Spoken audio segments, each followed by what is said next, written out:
Can't believe that you thought this was a song. What's going on, everybody? Good evening. Who's ready to chill with Phil? I'm ready. And I'm here. I'm Phil. So one half of the equation is ready to go. What's up, everybody? Hello and welcome. This is going to be a very chill late night stream where we don't have to actually talk about any particular thing, but there are a few topics I'd like to hit upon tonight. It is November 13th, 2025. And if you're wondering, why am I doing a special autumn edition of Chill with Phil? It's because in the last week, for the first time in a long time, we actually saw quite a few playthroughs kind of like slip through the cracks and or just not work out, some of which were my distinct choice and others were completely against my will. Okay, so for example, Ninja Gaiden 4, 100%, I said, I'm just not feeling it. I'm getting bored with it, and I think that we should do other stuff. But then we had the Mortal Kombat Legacy Collection, which I was enjoying, but we've pretty much tried all of the offline content. The game is about 2 weeks old. They still haven't patched the online to make it work properly. So we're literally just kind of sitting around waiting for them to fix that, and then I absolutely will get back to it. Okay. And then last night we had the disaster that was Tormented Souls 2, a game that I was very much enjoying. We were like 12, 13 hours in. And then game bug, puzzle cannot be solved. It's game crippling because you need to solve this puzzle in order to continue with the game. So I'm stuck. I'm hard locked until they patch the game and fix this puzzle. I can't make any progress. I tried reloading previous saves and the like, and it's like, well, sure, I could trial and error, try to retroactively remove patches. I'm not going to do that. So with all of that out of the rotation, that leaves Pokemon Legends ZA, which we're playing actively. That leaves Call of Duty Black Ops 7, which begins tomorrow. And then that leaves Truck Sim.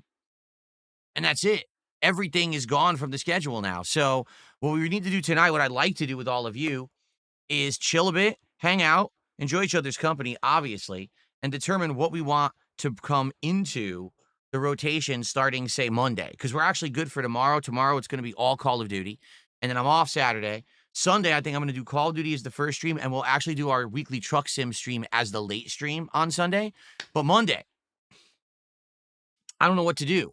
So that's what we got to figure out. And there's a lot of options, and we will talk about that tonight.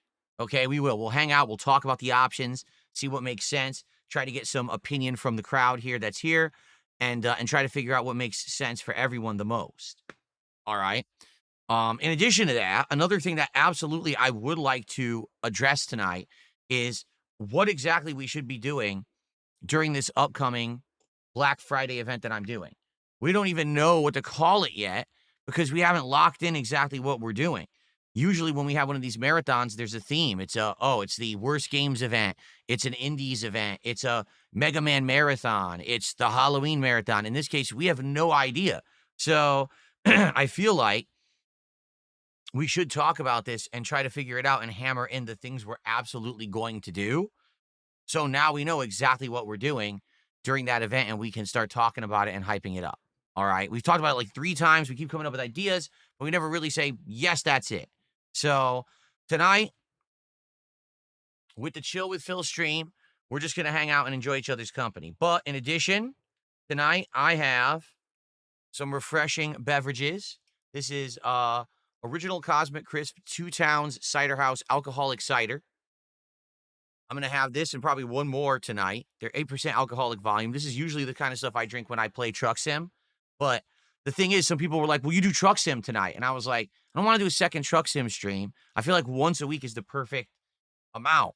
But if you guys want to chill with Phil and we have a little bit of an inebriation, I'm okay with that. Thing is, a lot of people seem to think that when I do that during Truck Sim, that like, oh, Phil is acting differently. I'm not. That's the answers I give during Truck Sim to questions and stuff.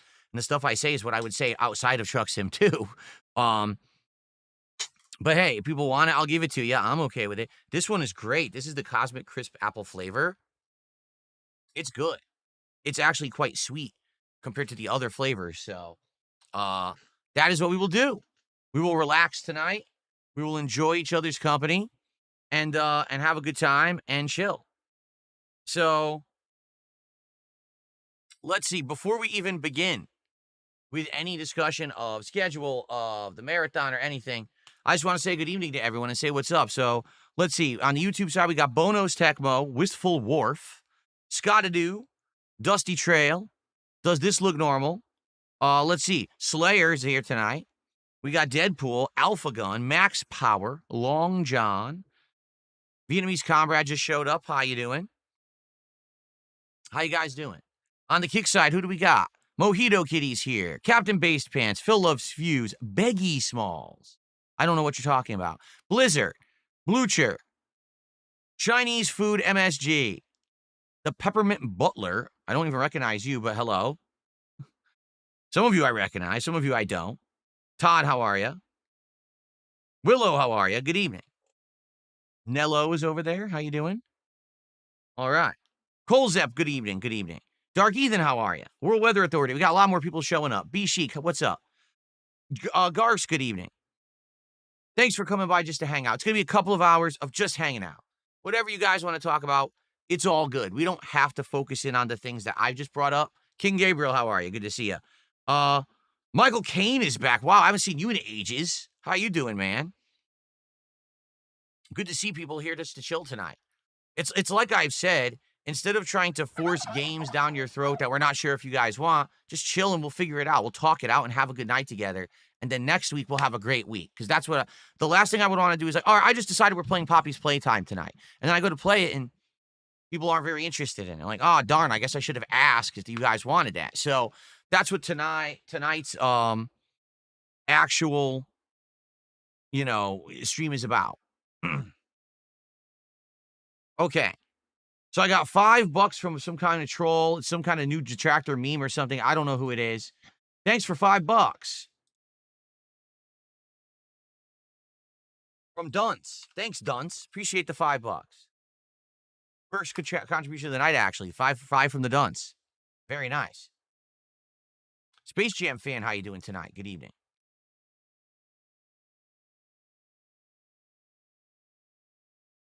B Chic says, I tried Sonic for the first time today. God, it was awful. The most flavorless hot dog. Did you ever have it? I know I've had them. I don't think I ever had just their plain hot dog. Whatever I had, I always had like a bunch of toppings on it. Like they have the one that's loaded with different like cheese and bacon and stuff. So, yeah. I don't think I've ever had the plain. I thought the hot dog flavor along with the toppings is good. Maybe if I just ate the hot dog by itself, I wouldn't like it. I don't know. Can we watch King Cobra videos tonight? No, that's not the purpose of the stream tonight. If you wanted to see me react to some stuff, we could do reacting in the future, but that's not the purpose of tonight, is not to react to King Cobra videos. Sorry. You made homemade pizza dough? Oh, from scratch? That's cool. I've never made pizza dough from scratch before. Would I try playing Mountain Blade Warband? I've heard of Mountain Blade over the years. People have brought it up, but I've never given it a shot, nor have there really been too much demand for it, so I haven't really tried it. Is there a corn dog place I could order from? I don't think so. No. I'm not familiar with there being any kind of a popular corn dog place near me. Not that I've ever actively really looked for one. What is the point of tonight? Rewind the stream because I literally just explained that and I'm not repeating myself. There you go. Am I interested in visiting the Mr. Beast theme park? Unless I'm the one who's condemning it and shutting it down for good. No, I'm not interested in ever going to it. If I'm allowed to put the final nail in the ribbon or the tape that says condemned, closed forever, then I'll show up. But that's about it. Slayer says there's something called the Outdoor Boys. They cook delicious foods while camping. Homemade bread, steak, stew, biscuits, gravy, honey butter. I'm sure it's probably popular. A lot of the outdoorsy stuff actually has a lot of traction on the internet, YouTube particularly. People like that lifestyle and like to live it or follow someone who lives it. People Person thinks pumpkin pie is the quintessential Thanksgiving food, even more than turkey.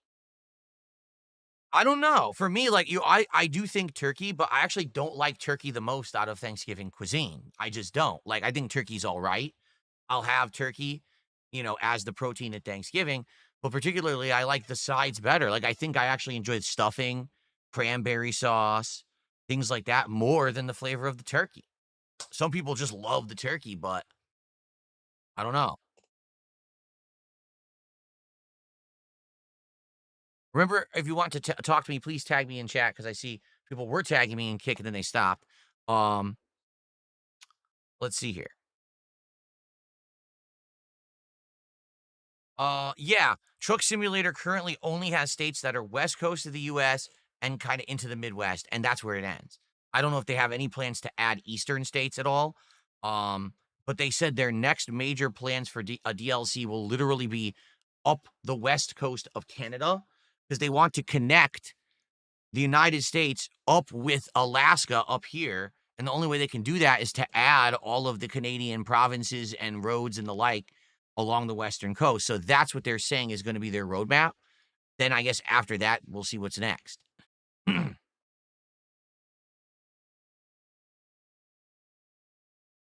What's up, Captain DCW? Because I bought Dratini and Larvitar, grinding for them shards to evolve them. You grind a lot in Pokemon, huh? You know me, I don't have time to really grind into stuff outside of what's on stream. So what's on stream is what you get for the playthrough. T-shirt Melons says the turkey. I like turkey, but sometimes turkey makes me sleepy. Is it? I don't know if that's true or not. What do they call it? Whatever the chemical is that they say is in turkey. I don't know if that's really necessarily true.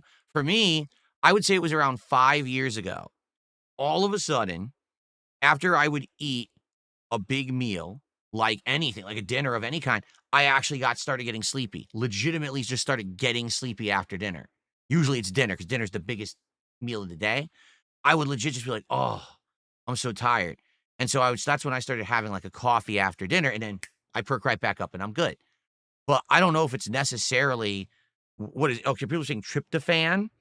I don't really know if it's that or if it's just when you get older, your metabolism changes and things just change just with your body, your physiology, and it just starts happening. I don't know. I don't know. Like for me, I feel like everyone just eats a ton at Thanksgiving, and it's just the fact that you ate a lot of food that causes it. It's not necessarily this one chemical or whatever that's from the turkey. Because I eat big things that aren't turkey and stuff, and I still have that result. You know what I mean? But maybe I'm wrong. I don't know. I'm just telling you from my own personal experience.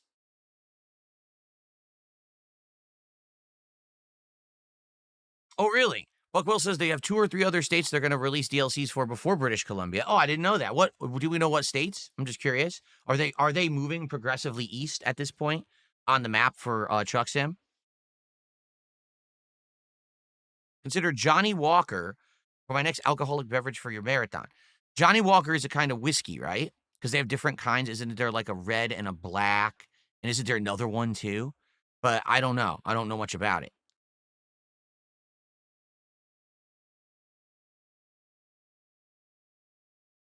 Have I considered going back to Street Fighter 6 even for casual play? No, I don't care for Street Fighter 6 anymore. Street Fighter 6 was great when it was new because no one knew what the hell they were doing. By the way, I forgot I have my drink. I'm going to start drinking the cider in a second. Street Fighter 6 was good when it was brand new because it was a whole new world, right? New game engine, new combos, new characters, played differently. It was actually very original and fresh. And that lasted 6 months. And after about 6 months, everyone hammered in all the tech for everyone. It was all over the internet and everything was exposed for the game. And it wasn't as good anymore, right? Then they basically patched it. Then they added some DLC. And once they start doing that, it refreshes it every once in a while. But after like year 1.5, the game became exactly the same every match. It's just every character has a couple very safe hits they could throw out. If they happen to connect, drive rush into a combo, push you to the corner, throw mix up. That's it. That's the whole game. That's literally the entire game of Street Fighter 6. Now, at a high level, things like perfect parries and baiting the throw mix-ups and things, yes, that's possible. But the point is the general gameplay of Street Fighter 6 is so simplistic, it skips half of the things that used to be parts of fighting games. It actually has become such an easy game to play. Get one hit into a giant combo, push you to the corner, guess for the rest of the round, wash, rinse, repeat. The game is missing the essential parts of fighting games that used to be fun. No exaggeration. You watching me play CVS2 earlier this year, Capcom vs. SNK2. I showed you in that gameplay probably 17 to 18 techniques and things that are fighting game knowledge that just are not used relatively often at all in Street Fighter 6 because there's not one hit into the end of the game. So it's just more fun to play classic fighters because it's not one hit into the end of the game and then guessing game ending. It's boring. That's boring to me. So at first, during the era of discovery, the first 6 months of Street Fighter 6, it was exciting. Then the next year started to get progressively more and more boring. By the end of that time frame, like I have no desire to go back at all. I don't want to fight a Cammy that does all the safe moves, gets one hit, pushes me to the corner, throw mix up. I don't want to fight the stupid Luke. Same thing. 1 or 2 hits. Oh, it's all safe. Oh, 1 hit, giant combo to the corner. It's boring. It fucking puts me to sleep. I don't want to play it. If the game was actually improved or changed, like for example, let's say they patched the game and they were like, oh my God, Lily is God tier now. They actually made Lily so now she does enough damage. She's been rebuilt. She's got this. They've never done that. They've left the bottom tiers awful progressively the entire game. They've never improved them. They just tweak the top tiers slightly every time. And then they add DLC characters that are all good. And that's it. That's their whole game. That's boring. So no, I'm not going back to it. I don't care. I don't care to go back to it and be bored. If there's another fighting game that comes out that gets my interest, we got Marvel Tokon. I'm going to be in the beta in early December. I'm excited for that. And if that ends up being good there's like 3 or 4 new fighting games coming out next year that I'll probably try. I don't want to go back to the one I know I don't like. It's just going to be wasting everybody's time. And to be frank, I think that there's 2 groups of people who want me to go back. Number 1 are the people who liked my early Street Fighter 6 gameplay, but they don't understand that playing it now would be completely different.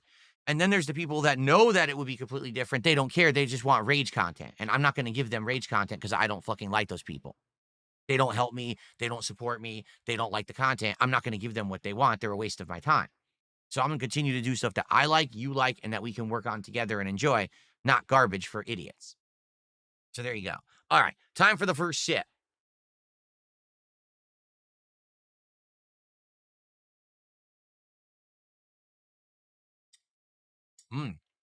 So much sweeter. So much sweeter than the other ciders that I was having. That's good.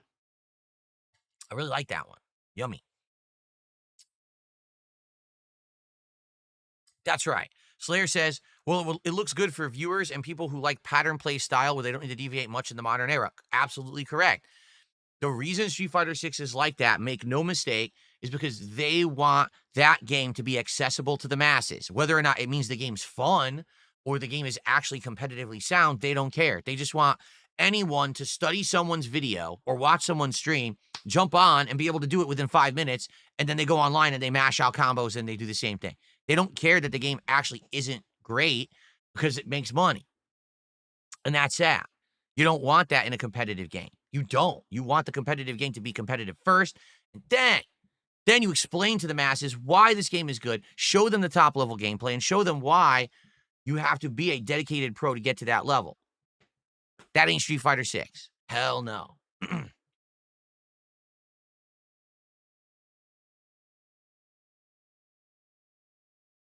I don't know, people person. We watched the presentation of the Steam Machine earlier today. I don't know how high-end it's going to be. They said it's 6 times more powerful than a Steam Deck, but I don't have a Steam Deck.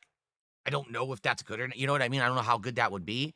I think what they were saying is they're aiming, it's not going to be 4K. They're aiming that for like 1440p performance, not 4K. So if you're going to play at 4K, you probably don't want the Steam Machine. But outside of that, a common person who just wants to have a PC, but you can play games on your TV or in a different setting than just like a PC enthusiast setting, that's what it's for. It's kind of like middle ground. It's not high end. It's not low end. It's kind of in the middle. So, but I don't know because there's no pricing on the thing yet. We don't know much. Excuse me. The VHS guy, 19 months as a member. Thank you for ongoing support of the channel. Says, will Half-Life 3 debut on the Steam Machine? No, I don't think so. I could be wrong. I'd be shocked if it did, but I don't think so. Okay, let's see. What was my favorite holiday as a child? Christmas. Did I have a PS Vita? Yes, I did. I had it. I played a few games, but not too many. I played the Uncharted game. What was it? Golden Circle or Golden Abyss or something. I had like a dungeon crawler game that was called like Dungeon Siege. I had, man, so few games. Only like 3 or 4 games for it. Oh, I had the Resistance game. Remember there was Resistance back then? So whatever the portable Resistance ones, I had that. And then later on, my wife played Persona 4 on it, and she loved it. But that's about it. I didn't do much with it.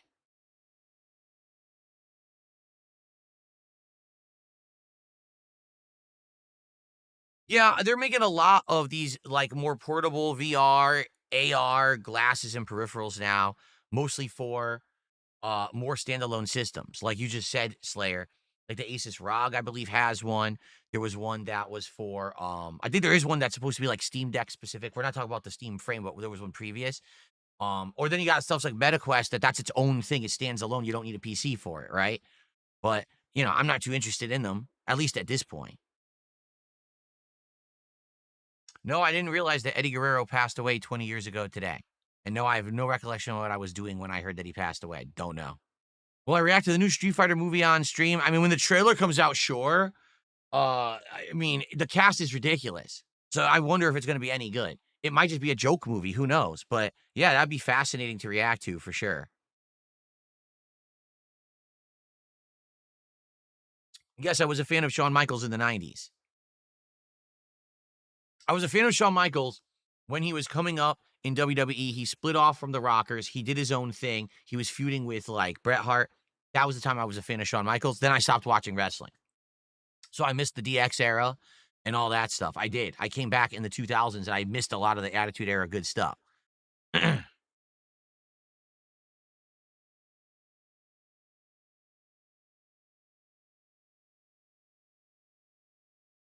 Whoa, this is a weird contribution for the amount. Listen to this.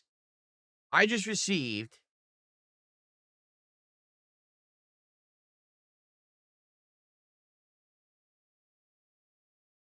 a listen to this, $62.87 tip.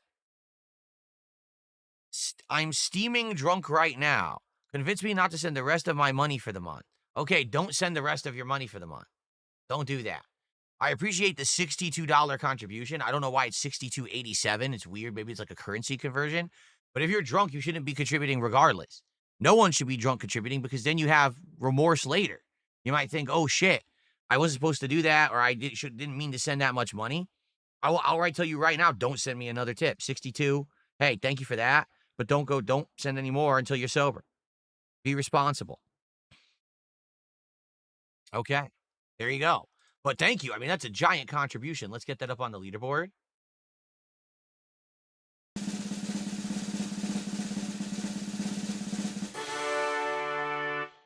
$62.87 anonymous tip.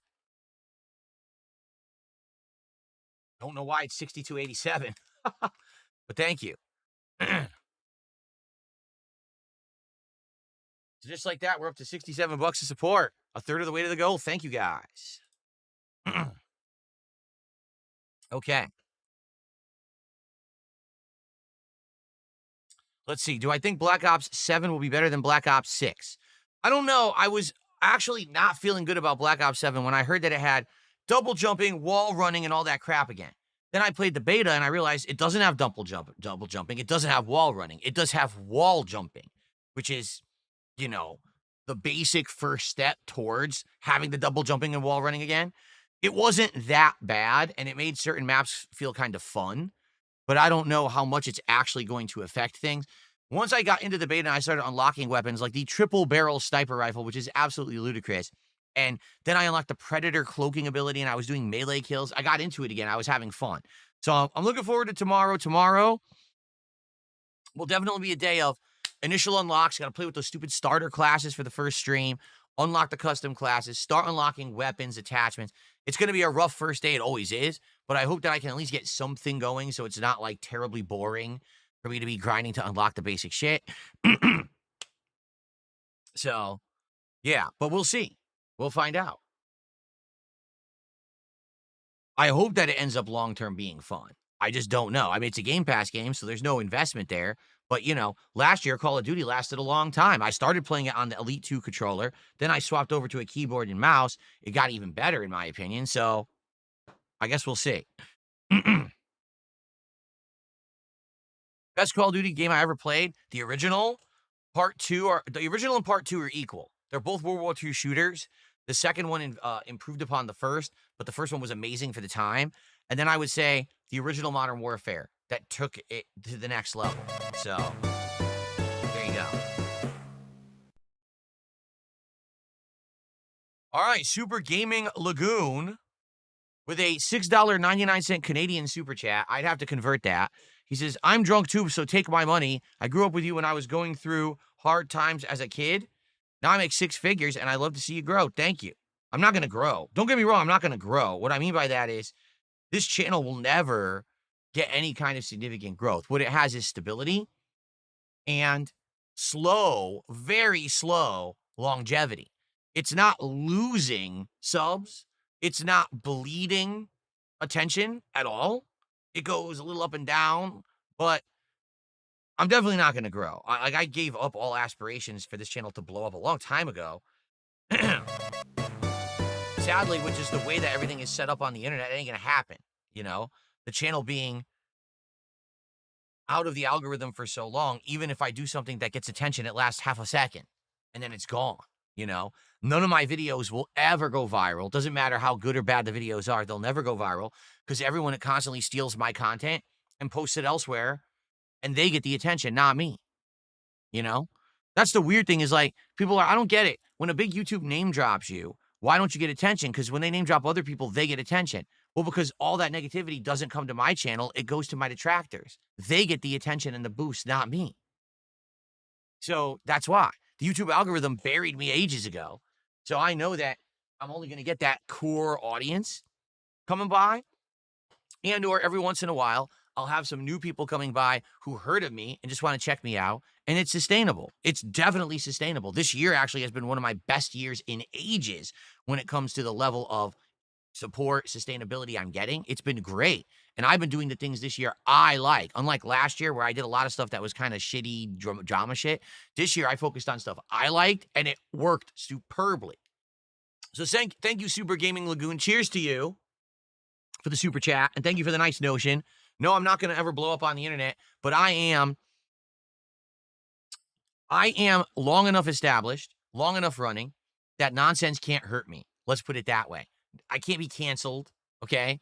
I'm not gonna be kicked from everything. Nothing like that's gonna happen. I don't even make the kind of content or do the kind of commentary that would ever happen.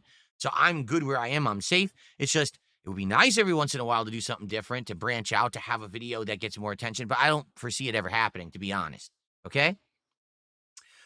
Slayer with a $5 Singaporean super chat, and I have absolutely no idea what the value of Singaporean currency currently is right now. It's SGD.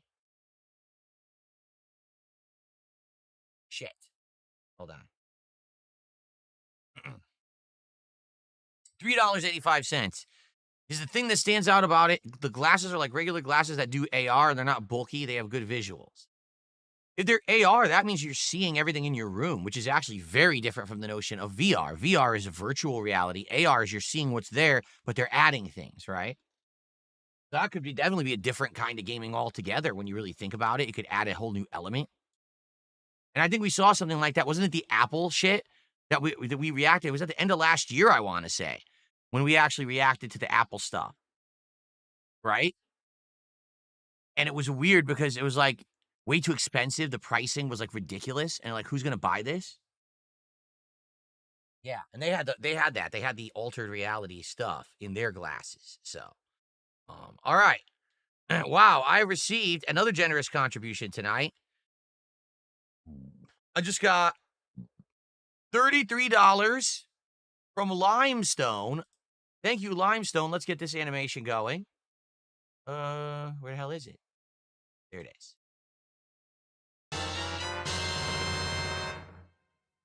Limestone says, it's a drinking kind of night tonight. Cheers. Thank you to Limestone. Cheers to you. Appreciate that. And thank you so much for your support recently. I know on the Pokemon streams, you've also been supporting a lot. And I really, really appreciate that. So thank you, Limestone. Let's see here.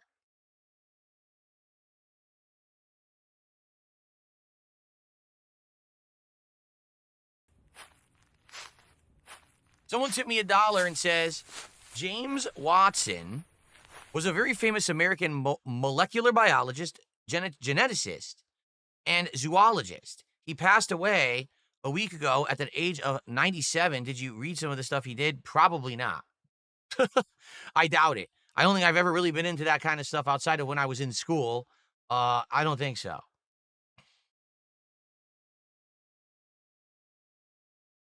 The only Watson that's ringing a bell is Watson and Crick. Does that make sense? Does that ring a bell? Watson and Crick for some reason?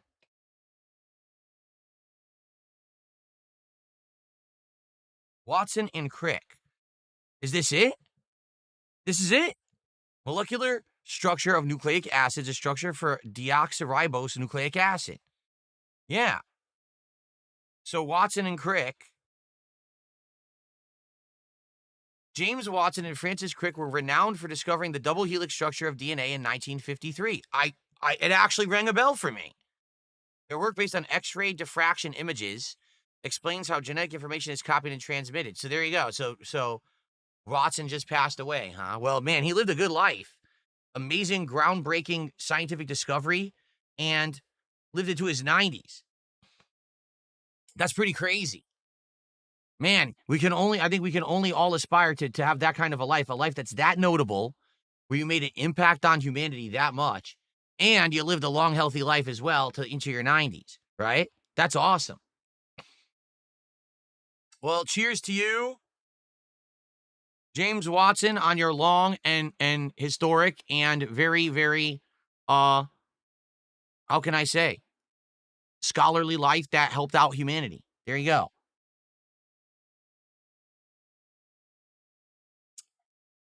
Well, that's true. Everyone knows that I'm the exception. Me, what I've done already, I'm only 43 years old. I've already far surpassed James Watson. I've surpassed pretty much everyone ever in humanity's history, right? Maybe there's a few who did a little bit more than me, maybe a few, but it'd be very hard pressed to find them. In the 43 short years I've lived here, let's be honest, just completely giant waves, changing humanity as a whole. First, for my time in the Street Fighter community as a pioneer, and then later as an early YouTuber for gaming, revolutionizing the way that people made videos on the internet, right? And now as a live streamer, oh my God, I've shaken the core of human existence from the very foundations, okay? There you go. So there's Watson, but still.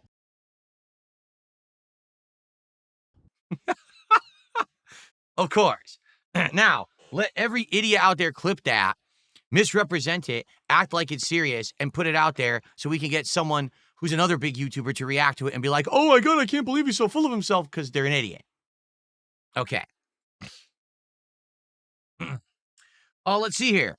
Whoa. Another tip.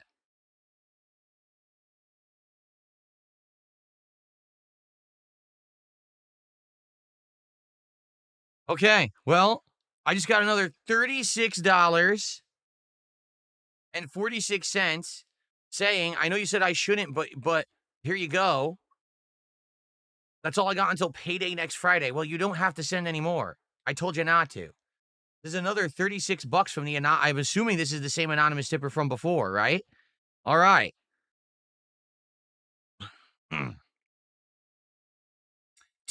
They typically clip me when I'm not joking. How would they know when I'm joking and when I'm not? Right? How would they even know that? The truth is, they just misrepresent everything as a negative. And no matter if it's a joke or not, they just say it's true in a negative, no matter what. So it doesn't matter what I say and do. Okay. Cool. Wow. Well, thank you so much. We're now up to $140 of support, and we're still not done. We got Super Gaming Lagoon with another $6.99 Super Chat Canadian, so that's $4.99 American. Love you, bro. I'm 27. You're like a big bro to me. This is my first time back this month since 2013. Wow. He says, I know you're a good guy. Fuck the haters. Well, thank you. I mean, if you haven't been back in a long time, certainly you must be like shell-shocked, right? You must be like, whoa, this is DSP? First of all, I look completely different now from how I used to. I know that. I look way different than I used to. I certainly present myself differently than I used to, right? Actual HD visuals, a microphone that works and actually sounds good, lighting. I'm not in a cave. I'm not fuzzy. I don't look like shit. I actually dress nicely now. Like, I know, very different content. I'm interacting with my audience like this. This would have been, 10, 15 years ago, this would have been Ask the King, which is a once a month thing that I do where I field questions. Now I do this all the time. Like, this is kind of a normal night where we hang out and have fun and talk. Although typically we do gaming as well, but tonight we're not doing that. We're just hanging out and enjoying each other's company. So thank you so much for the contribution. Clout Siffler says he was looking for this, he couldn't find it. So it's called Two Towns Cider House. It says right on it Pacific Northwest. So it very well could be that this is only available more locally. Maybe that's what it is that you can only get it out here and they don't go like nationwide yet. Or I don't know. But yeah, it does say Pacific Northwest right on it. There you go.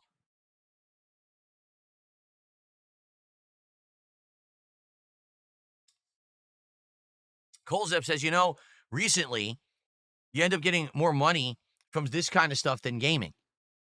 I would say yes and no, because here's the thing.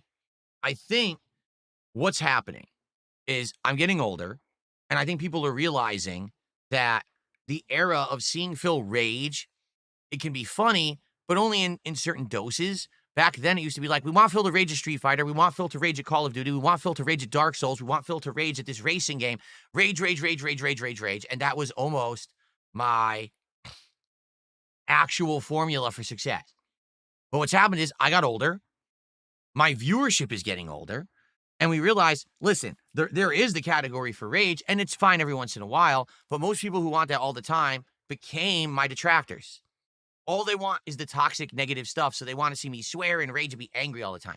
The people who actually like me and support my content don't want that all the time. Maybe every once in a while they want it, but not all the time. Instead, just chilling, just hanging out, enjoying conversation, picking my brain on certain topics, right? Or hearing about my history as a YouTuber or whatever it may be.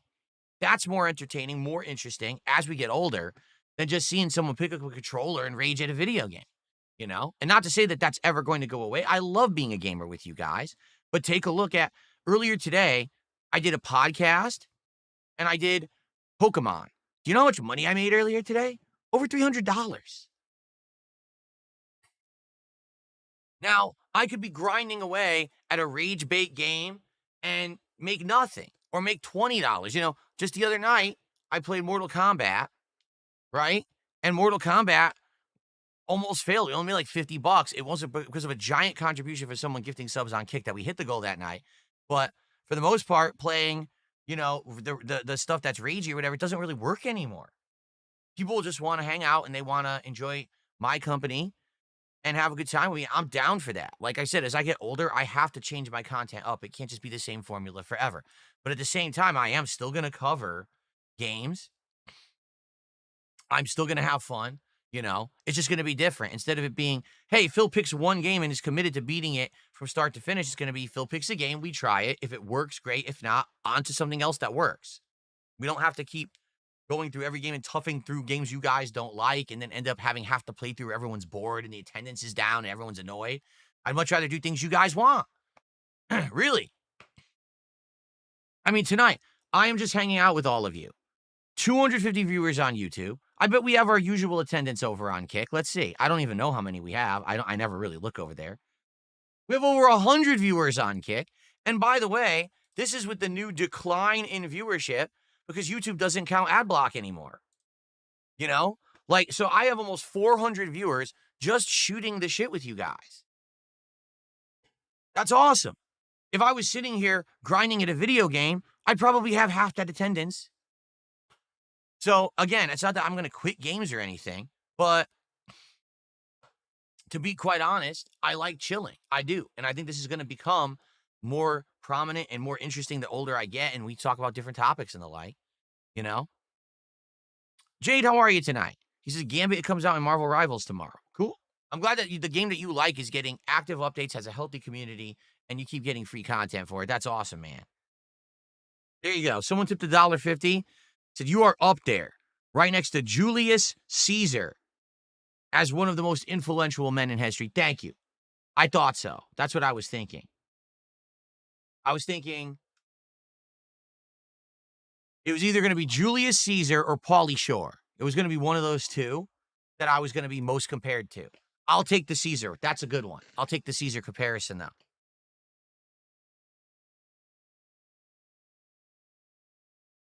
Captain, it sounds like you are addicted to the latest Pokemon game. You're playing it like crazy. That's good that you're enjoying it. ST Chargers, I have tried Habit Burger. We have a Habit Burger out here. They're pretty good in person, but my wife and I tried ordering them twice for a delivery, and they were terrible. The food showed up wrong twice, and we were like, what is going on? Because when you're there, if they screw up your order, obviously you can get it fixed. But I had it fresh in person. I agree. The Habit Burger is good. You get nice charred burgers, delicious flavor. The sides are good too. I'll 100% be in agreement with you there. But that's why you don't never ever see me order it for delivery, because it never shows up right.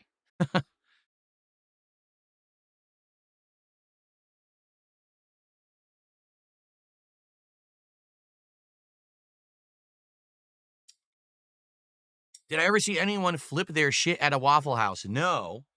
I've only been to Waffle House like once. It was when I was in Atlanta, Georgia for a fighting game tournament. Final round, I believe it was. And I went in there with my friends. I don't think I got any food. I think they were hungry, but I had eaten somewhere else. So I just went in there and hung out with them. And there was no fighting when I was there. Keep in mind, this was like mid 2000s. So I don't know if the violence has increased since then. I have no idea. What is my favorite horror film? That's a tough question. You know, when I was growing up, I didn't watch horror films when I was young. Okay, I wasn't allowed. Um, I had an introduction to horror through comedy, meaning like Ghostbusters. Like that was a movie I watched a lot when I was a kid, and it has horror elements in it. You know, some of the ghosts actually are quite scary. So that was kind of my introduction to real horror. And then later on, I started watching things like the slasher movies, like Friday the 13th, and that kind of stuff. Um, all throughout, I'd say like the 90s.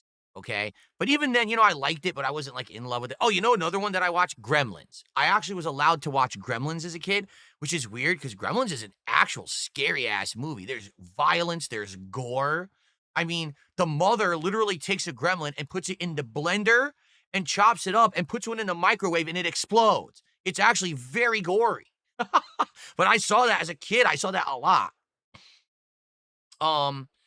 So my exposure to horror was kind of weird. A lot of people will just start seeing horror movies like right away. I didn't. I saw like this weird ease into it. But then I became a fan of it. And in the 90s, I basically like loved watching all the Friday the 13th, the Nightmare on Elm Streets, the Halloweens and stuff like that. And then of course, there was my introduction to Japanese horror in the early 2000s when I saw The Ring. The original version, the American version of The Ring, okay, scared the living shit out of me because I had never seen anything like that before. I didn't know Japanese horror existed. I literally had nightmares for like a week fucking straight. I couldn't sleep soundly because I kept having nightmares about The Ring. It was that bad. But like, do I actually have a standout favorite horror movie? Probably not. I like every once in a while, I like just going on one of these video services, search for horror. It'll bring up like all the series. Like, oh man, I gotta watch A Nightmare today. I gotta watch I gotta watch Jason impale a few people today. That's the kind of stuff. I don't really have a favorite, I wouldn't say, from over time. And then during the 2000s, when the Saw series started, that was a whole different kind of horror, right? That ended up being like the slasher horror kind of stuff. And that was another different genre. Not slasher horror, excuse me. The body horror, trap horror, that kind of stuff. Got worse, like Hostel and shit like that. I'd actually never seen Hostel. I've heard Hostel is not a very good watch because of the level of torture stuff in it.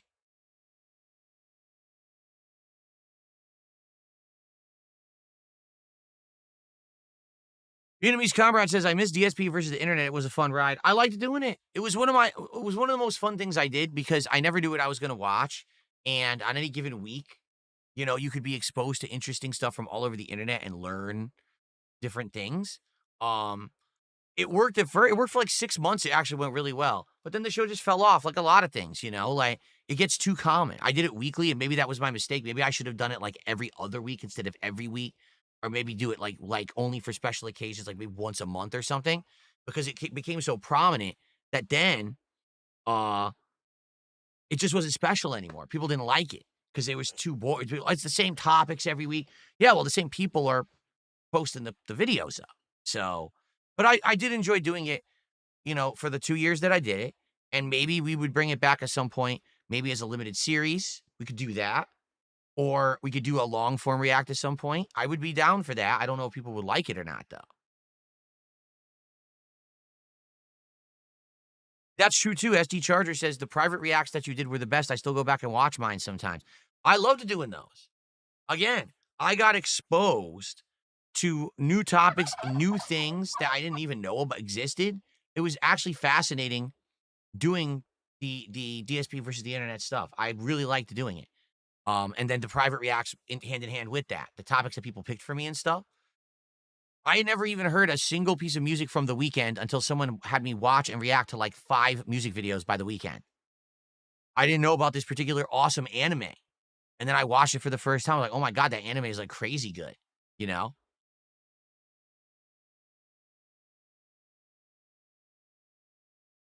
King Gabriel, $5 super chat. Let's go ahead and get the goal out of the way. Always down for a good chill hangout stream. I feel we haven't seen Jasper in a bit. He was just here the other day, and he was on camera the whole day, too. Like he jumped on the chair during the podcast, and he was crawling all over me when I was trying to play Pokemon. You just got to catch it on the right days. Typically, early week is when he's usually in the office more. It's rare if you'll catch him on another stream later in the week or a marathon, but usually early week is when he's in here. Because those are the days that my wife always has like the same shift is earlier in the week. And then her other shifts are usually sporadic. And so she's here sometimes, she's not here sometimes.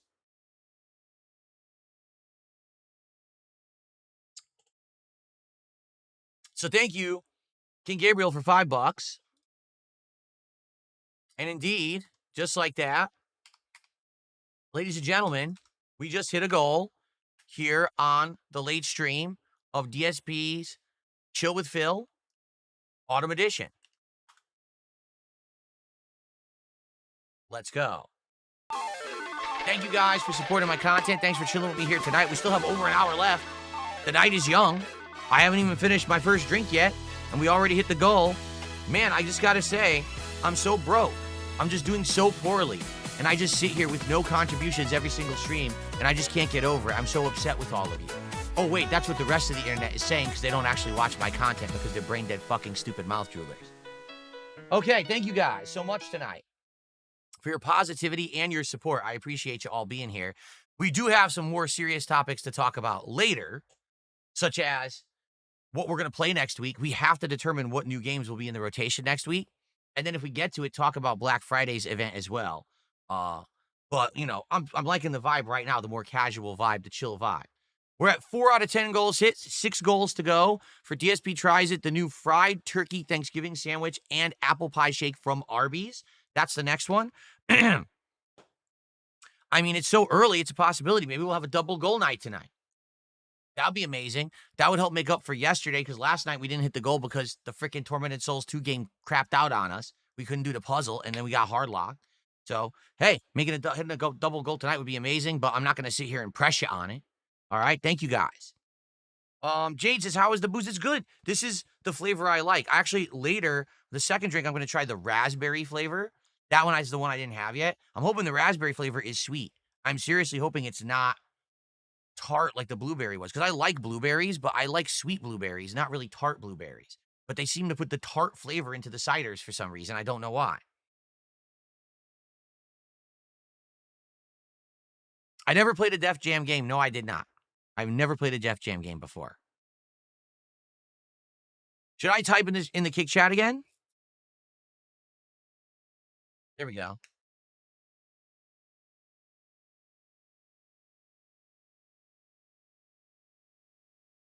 Now you guys can tag me again.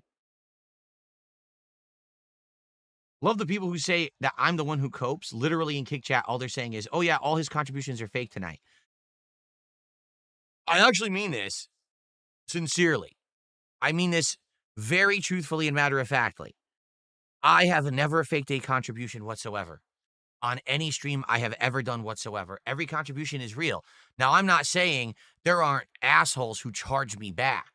I'm not saying that. That does happen from time to time where you get morons who will actually charge you back, and then you got to fight it or whatever, right? Also, I'm not saying that I get every dollar you see. Just because there's a tip that comes in doesn't mean I keep all of that. There's fees involved. You know what I mean? But Every single tip that I call out, every single thing that I shout out is real. But they don't want to believe that over there because they want to believe that I'm a failure and all that their narrative that they've literally invented is true. It's none of it's true. Is there any chance I would play Final Fantasy 15 again? No. Absolutely not. The game is too boring. I'm not playing that again. I was bored to tears.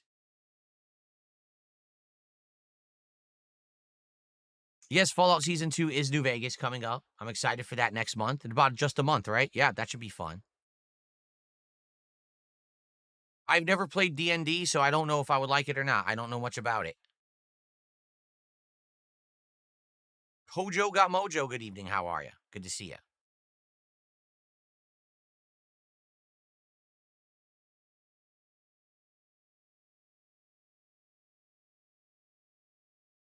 Why do I skip Barge Raiders? Because it's nothing like anything that I would play.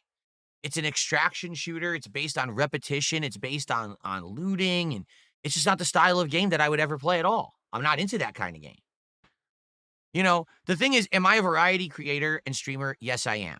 That doesn't mean that every single type of game is for me.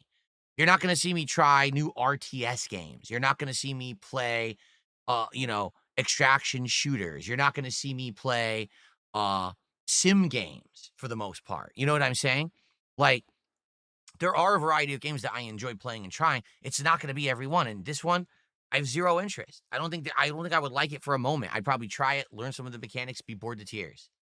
There's people who like that kind of repetitive shooter shit. I don't.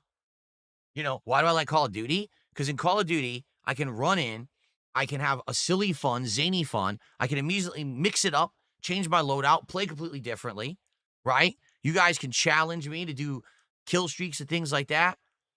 A game like Arc Raider seems like it's like a serious time sink. You got to invest time in learning all the loops of where to go and where do you do the looting and what this and that. I don't care. It's not all that serious to me. It seems like there is a huge audience for that. The PC-centric FPS audience. They love it, right? That's not me. Like, I play games on PC now, but I'm not part of that audience, you know?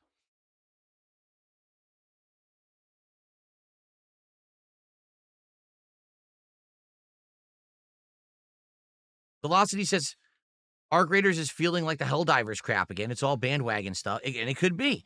And again, there's nothing wrong with Helldivers either. I played Helldivers for a bit. I played it for a month on and off, and then I got bored and never played it again. Even though they've added new content or whatever, I have no desire to ever go back and play Helldivers 2. I'm not saying it's a bad game. I'm just saying it's just not for me to invest a lot of time in, you know? Oh, I got confused by Final Fantasy 15 and 16. Oh, you're right. Well, why would you want me to replay 15? Because someone said they wanted me to replay Final Fantasy 15. Why? I did everything in that game. I actually did like a completionist style playthrough, remember? I did all the optional dungeons. I killed the giant adamantoids. I did like every possible thing. I thought that playthrough was great. What, you thought it wasn't good? Hmm.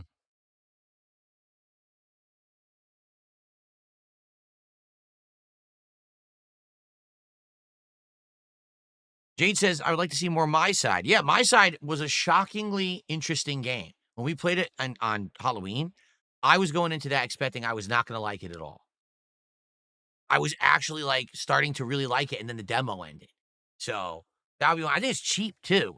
So if you guys ever wanted to actually see me try that game and actually buy it, I probably would. But the thing is, the bummer is you got to redo the intro. That's another like hour we have to play again. That sucks that you have to do the intro again. Maybe we could like rush through it if possible.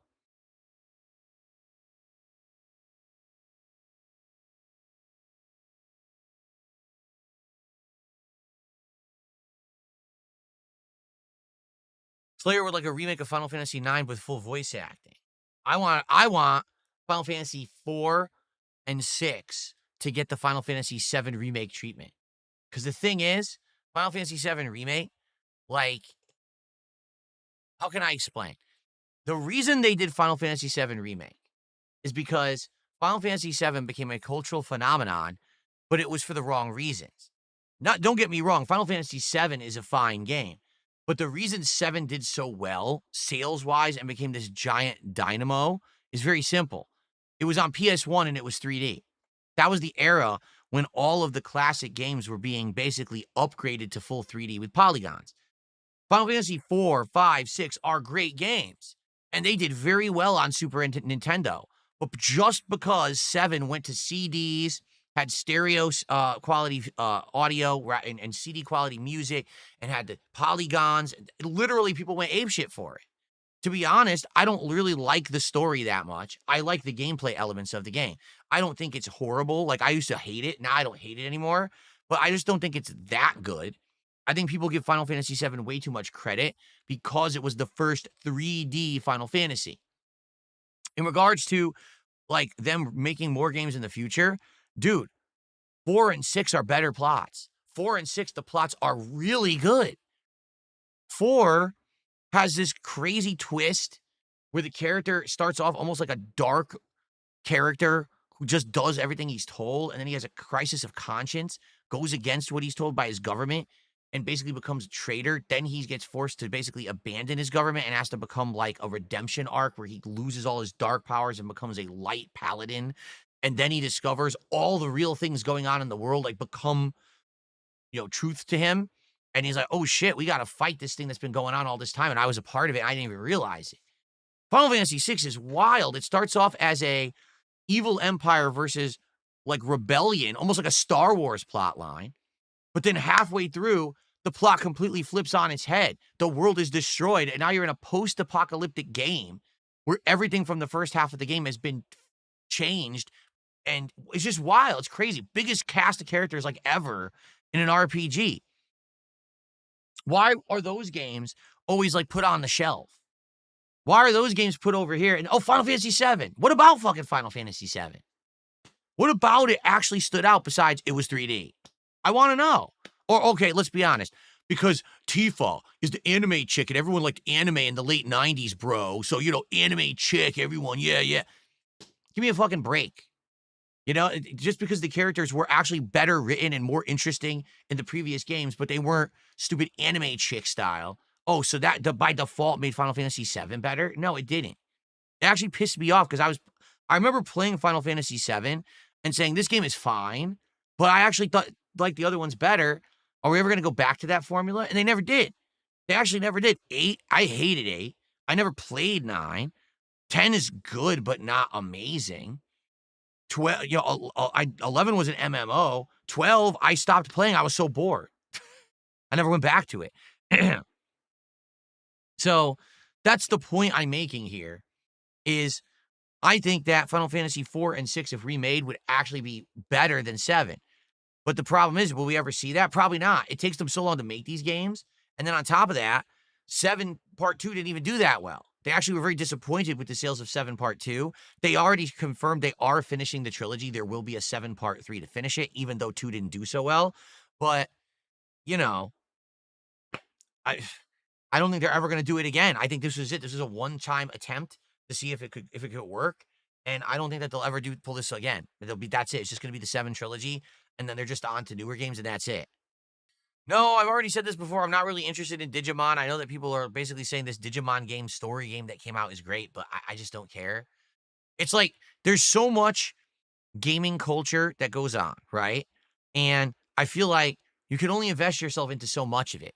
If I'm going to be invested in Pokemon, and I'm going to play the new Pokemon games and stuff when they came out, then I'm probably not going to also be interested in Digimon.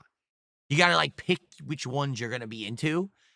So for me, it's like, yeah, I don't think so. I don't think I'm interested in Digimon. No, I never played Ultimate Spider-Man. What was it? I played 2 Spider-Man games back in the day. I did a summer of Spider-Man because there was a Spider-Man movie coming out. And I can't remember which ones they were. They were the older ones. They were PlayStation era, like older PlayStation era Spider-Man games. But I don't think I ever played Ultimate Spider-Man, no.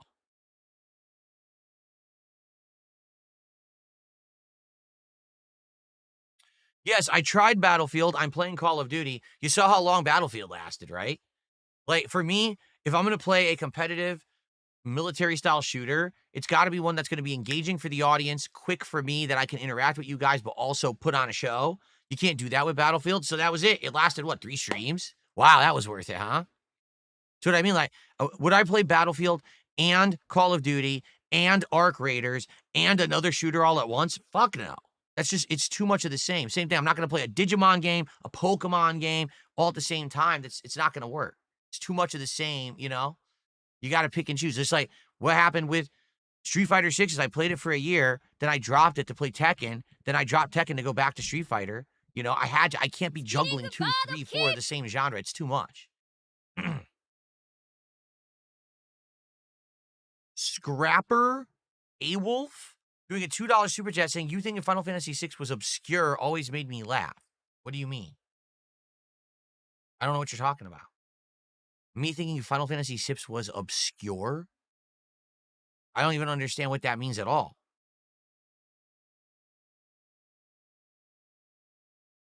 If you can elaborate, and you don't have to super chat to elaborate again. Just tag me in chat. I don't know what you mean by that. I always loved Final Fantasy VI. I thought it was the best of the series, quite frankly. No, I haven't heard of a game called Death Road to Canada that plays like Oregon Trail but has zombies. Never heard of it. Yeah, I don't know. I don't ever remember saying that Final Fantasy VI was an obscure game that no one heard of. I always said it was great. It was great at the time. It was one of the big RPGs of the SNES era, for sure. For sure. It was very prominent. That and Chrono Trigger everyone talked about back then, too.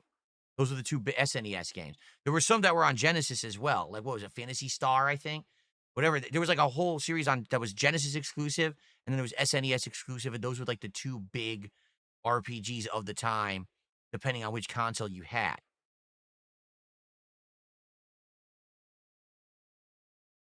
Thank you to Haj. There's no way I can pronounce your name. He says, been quietly watching since 2009. I want to say I'm happy that you're still doing your thing.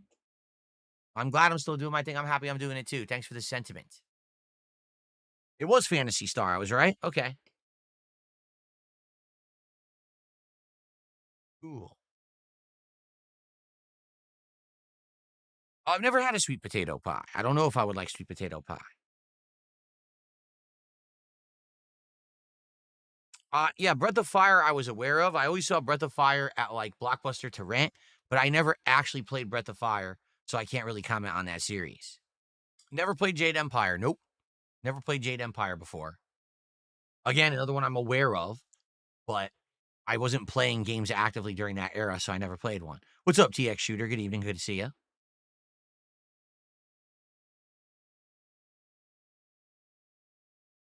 What's on the Thanksgiving menu this year? A turkey breast roast that will likely marinate. I don't know what we're going to marinate it in or dry rub it, but we're going to do something to it special. We're going to have some stuffing. We're going to have some cranberry sauce. We're going to have some kind of potato. I don't know if it'll be like a mashed potato, if it'll be like a sweet potato we bake and put stuff on. And some kind of like a casserole, probably like a veggie casserole, like maybe green bean casserole, something like that. And just some like rolls and butter, probably our spread.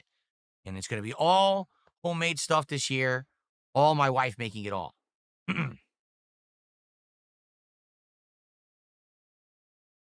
I've heard of Hypercharge Unboxed. That's the one where it's a bunch of action figures. It was big last year, I believe. Didn't it come out like late last year and actually got some notoriety and people were talking about it? I don't know why we never got around to it. That would have been a game for like a Christmas marathon. Probably would have been great. But I don't know. We just didn't play it.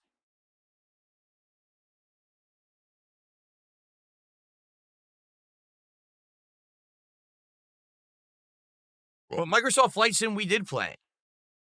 We played it last year when it was new. And we actually very much enjoyed it for about a month and a half, 2 months there.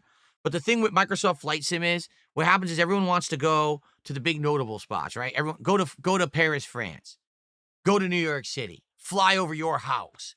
Go to Niagara Falls. Go to the Grand Canyon, right? Go to the Mount Fuji in Japan and stuff like that. And then once you've done that, then there's more obscure places that they want you to go. But then once you've done all that, it's like, well, where do you go now?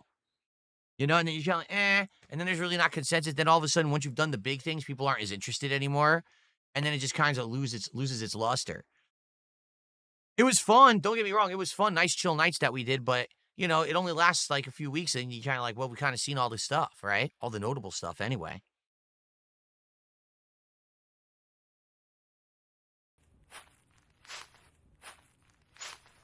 Would I consider streaming some of the classic Pokemon games? I don't know the availability of classic Pokemon games to stream. That might be a problem. Like, most Pokemons were handhelds. Up until the era of Switch, actually, most Pokemon games were handhelds. So how would I play them? Are they available on a digital marketplace emulated on a Nintendo console? I wouldn't even know how to go about playing them, even if you guys were interested in seeing me do like older Pokemon games. I don't know. Thank you, Omega Man, for $2. He says, what's it like being so awesome? I don't know. I don't know, because as you guys know, everyone says I'm not self-aware, so I don't know. I can't answer that question because I'm just not conscious of being awesome. I'm just, I just bumble through life like an oaf, barely making do. IMAX and Climax did a $5 super chat saying, why not acknowledge Kick Chat more? It seems like they try to support, they get annoyed from being ignored. I am literally shouting out when they tag me, as long as it's not something that's incredibly stupid. So I'm doing my best. And I did actually get some good topics out of there, but that was earlier. It's not like I only heavily focus on the YouTube side, but the YouTube side gives me a lot more significant positive questions that I can answer well, that is more entertaining to answer, quite frankly.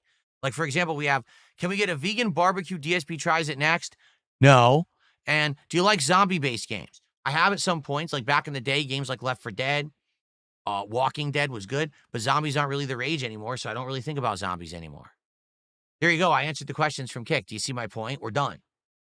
These aren't like in-depth topics where I can give detailed answers and we get a lot out of it. See?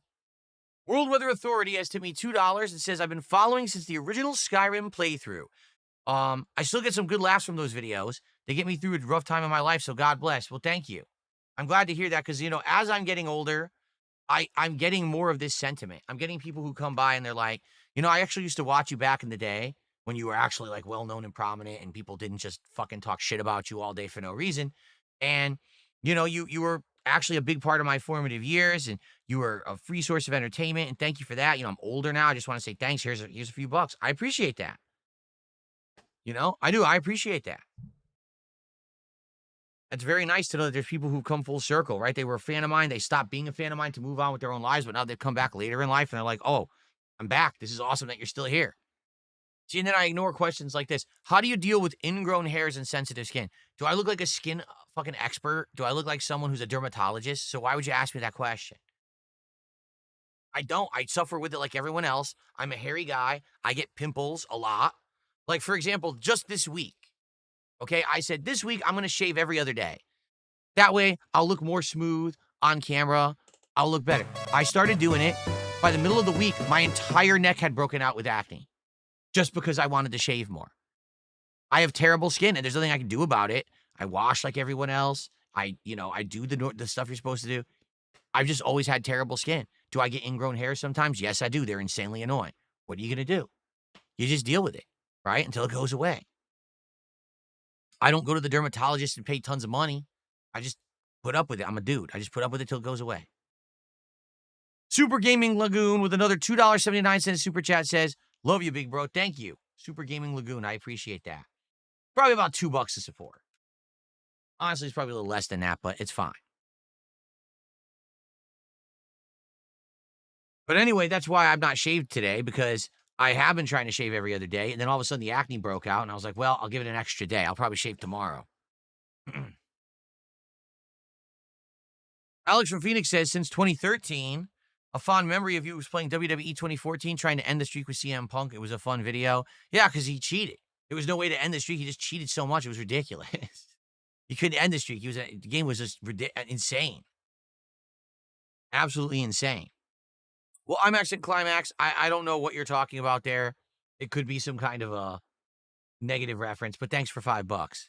I don't know. The moderator already scooped him up. I didn't even know what he was saying. Okay.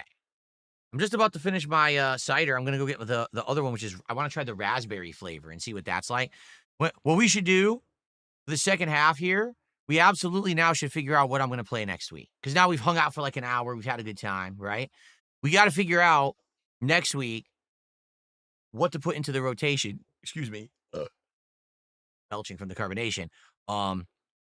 Because next week, we're only going to have Pokemon, Call of Duty, and Truck Sim as regulars in the rotation. That's it. So we could bring back a game like Super Mario Galaxy 2. We could start doing a horror game. We could do something completely different. Like someone had suggested me doing a night stream and trying out baby steps, see if it's any fun. We could do like any of those things, but we really do need to talk about it because I don't want to go into the week with only one day planned and then no one knows what the hell's going on.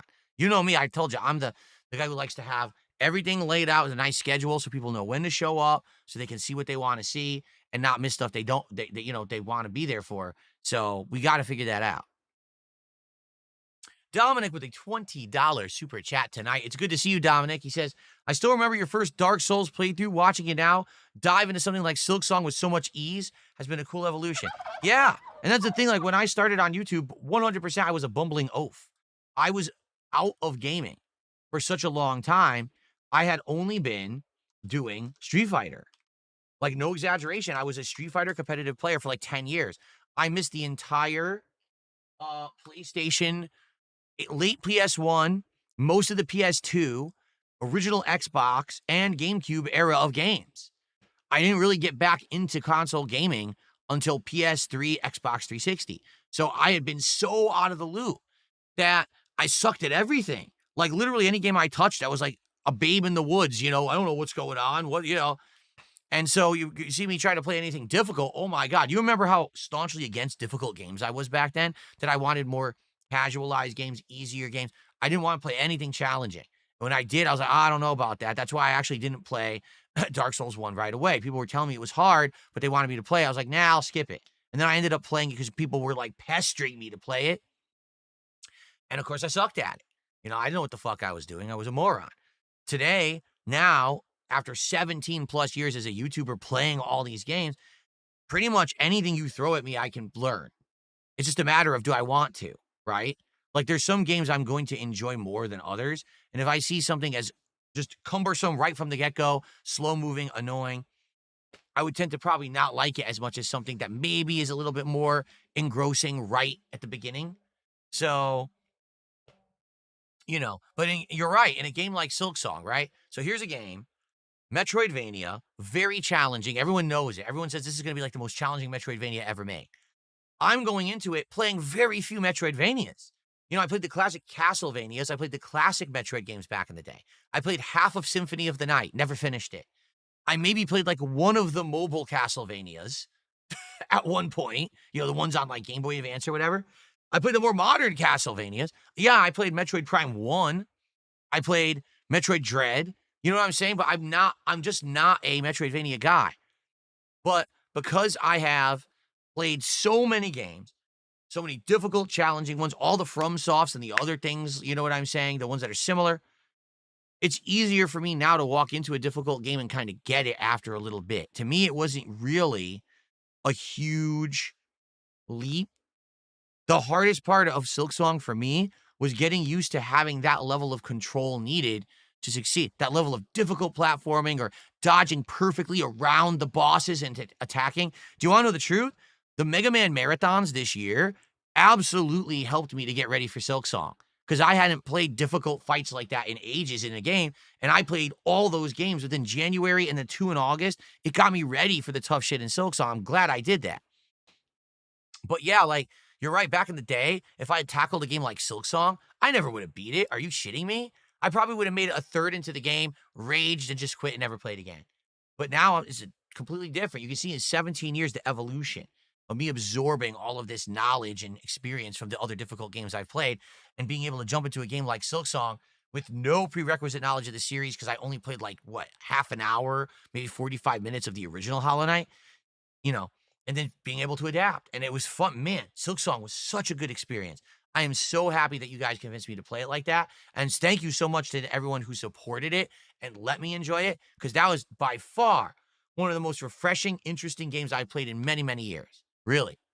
I hope that one day, maybe next year I could play original Hollow Knight. I hope there's expansions. I hope they continue the series. That was very, very rewarding game.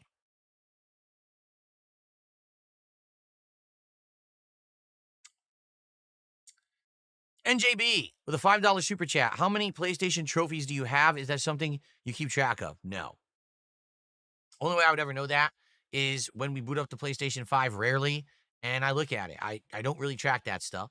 The only era when I ever really cared about trophies or achievements was the Xbox 360 era. Because when I first became a YouTuber back then, I played almost every game on my Xbox 360. And when I did, I accrued an insane amount of gamer points within like 2-3 years. Like I went from like 10,000 to like 120 something thousand. It was wild how it's just exponentially increased because I played everything on Xbox 360. And of course, I was playing an insane amount of games back then too. And it was notable. People were like, whoa, Phil is a prominent YouTuber. He's known to be one of the bigger YouTubers for this kind of improv commentary. And look at how many points he has. It's insane when he turns on his Xbox, right? But after a while, I just stopped caring. Notably, that era when everyone went from Xbox 360 and started playing on PS4 instead. The whole Xbox One debacle that people just didn't like the console. The achievement points just didn't really matter that much anymore, And then it's like, well, to be honest, it's easier to track achievement points because it's just one quantifiable number, as opposed to the trophy system on PlayStation is how many bronzes, how many silvers, how many golds, how many platinums. Then they added a number, your overall number level. That who knows what that means. It just became so like not easily quantifiable anymore that I stopped caring. So during the PS4 time, I stopped tracking or caring about any kind of that stuff. And I haven't really cared since. Like right now, I couldn't tell you how many achievement points I have. Let me take a look. I'm going to open the Xbox app and let's see what it says. Let's see here. How do I even tell? How do I even tell? I actually don't know.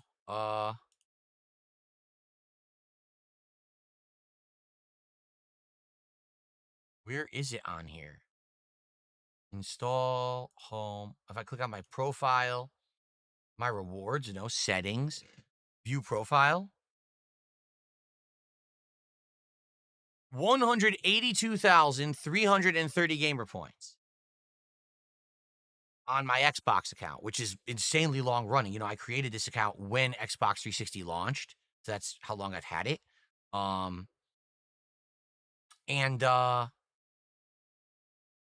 It's weird because like I said, I had over 100,000 points within that Xbox 360 era. But then because I stopped focusing on just exclusive Xbox games, now it's all over the place. Like I earned 30 points in Outer Worlds 2, 585 in Silksong, 240 in Ninja Gaiden 4, 30 in My Friendly Neighborhood, 620 in Call of Duty, 665 in Gears of War Reloaded. See, it's random.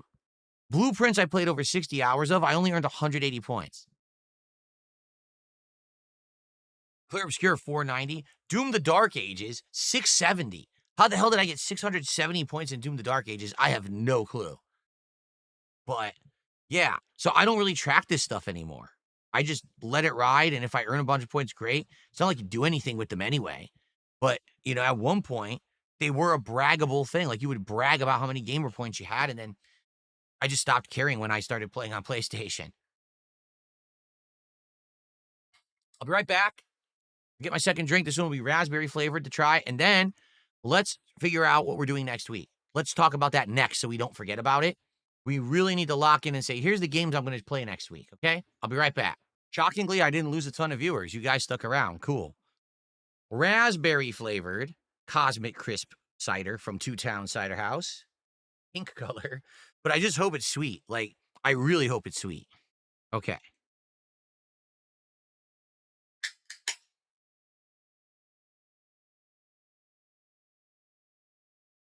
Smells like a raspberry flavor, and it does smell a little sweeter. Okay.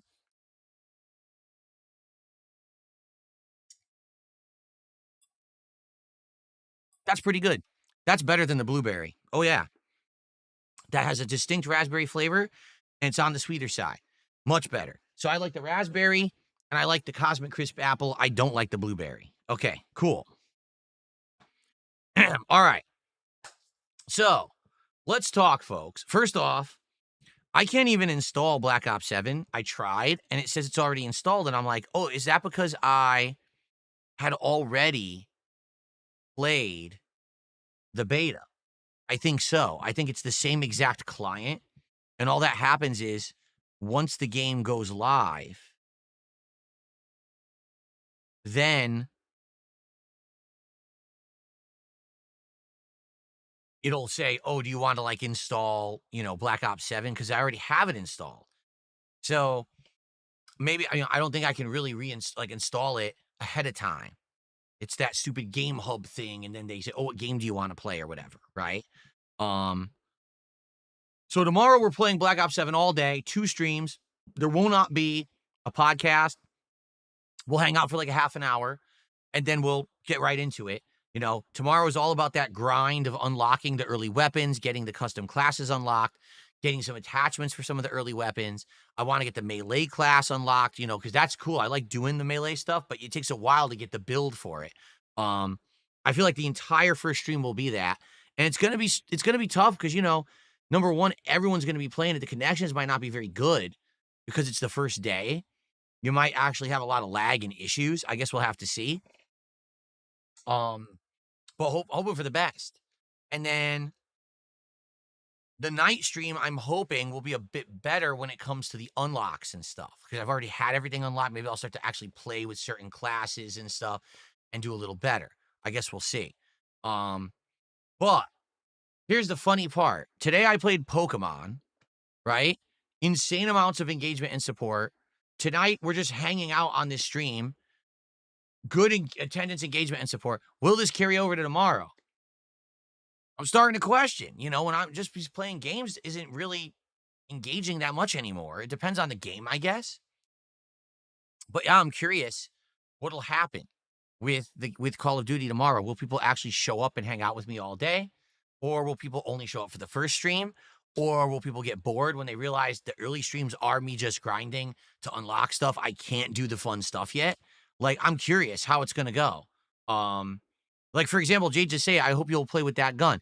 There is a triple barrel sniper rifle that actually like warms up like a chain gun, a minigun, where you look down the sight and it starts to warm up. And if someone walks into the line of sight, it starts firing and it kills them instantly. But it has a warm up. It's not an instant fire gun. So it's unique. How long will it take me to unlock that? I unlocked it in the beta after like 2 streams, but how long will it actually take to do it in the real game? Can we get to that right away? Can we get to fun guns like that right away? Or it will take forever? I hope I don't have to stream 4 streams to get the melee classes unlocked to do it, because I want to do that variety style for you, I guess we'll have to see. So hopefully you guys will be here tomorrow all day to hang out with me. I'm off from streaming on Saturday. It's my day off for the week. On Sunday, there will be a podcast. And on Sunday, the podcast will cover the Fallout Season 2 trailer and the Super Mario Galaxy movie trailer, which I wanted to get to this morning, but we got very distracted talking about other topics, so we didn't get to them. And of course, my initial thoughts on Call of Duty Black Ops 7 after having played it all day Friday. Then we're going to do another Black Ops 7 stream on the day stream. I've decided that Sunday night will be, excuse me, Sunday night will be American Truck Simulator. All right. Why? Because after 3 straight streams of Call of Duty, I want to relax. I want to do something relaxing with you guys. So that's going to actually be Sunday night. Okay. Then Monday will be the return of Pokemon. And then Monday night, we will do something new. And now here's the question. What are we doing? What are we going to do Monday night? Let's talk about the options. Let's weigh and balance them and see what you guys are interested in. So here's the things that come to mind for me. Okay. First off, we already have a game that we've started that we actually were doing pretty good in. It was a classic that has been ported to Switch 2. I never played it before, so it was my first exposure to it. I'm talking about Super Mario Galaxy 2. It was doing good. We had a regular crowd for it who would show up and engage and support. And it was, I think we're around halfway through, roughly. But we had to put it on hiatus. We ended up having so much to do in a short period of time. It was really that kind of like mid-September into mid-October time. It got very heavy with releases. And I basically had to put it on hiatus, which I know some people were upset with. But I mean, that was always the thing. It was supposed to be a filler playthrough. that wasn't going to be an ongoing one constantly, but we were going to bring it back when we had time. This could be the time. We could bring it back and see if people will get back into Mario Galaxy 2 or not. I don't know if they will. I hope you guys will, because I want to play it again. Like I said, I'm halfway through. I really enjoyed it. Seems like there's more interesting, challenging stuff coming up, but I need you guys to buy in and come back. I hope you will. All right. So that's option number one. Option number two. Okay. We could go back to some of the horror games that we had looked at in late October, notably because we can't play Tormented Souls 2 right now. It would make sense to put another horror game into the rotation, whether that's Poppy Playtime 2, 3, and 4, because there's 3 more chapters that we haven't played yet, and apparently people are saying each chapter is about 2 hours long. It could be continuing on with that game, My Friendly Neighborhood, which is the game where basically the Muppets of Sesame Street like got taken over and became sentient and went crazy, and we're doing crazy things, and you have to break into the studio and find out what's going on. We could play more of My Side, like actually buy the game, get past the hour intro, and see when the game actually becomes heavy horror, where this, virtual video game anime girl is trying to murder you and stuff. That could be interesting. We could play more of No, I'm Not a Human, the game where it's supposed to be like monsters are coming out of the earth and you have to figure out if they're human or not, and they're imposters trying to get into your house to kill you. We could do more of that, okay? Or we could do Left 4 Dead 2, which all I need to do for that is tweak it a bit. The volume was way off, turn off the stupid voice communication so morons can't go in there and talk and say insulting things. But we could definitely do some runs in that and try to go through the various campaigns of Left 4 Dead 1 and 2, which would probably be very fun to do in 4K in 2025. Keep going. Like, there was like 5 horror style games that we could play that all I think would be fun for streams. Okay.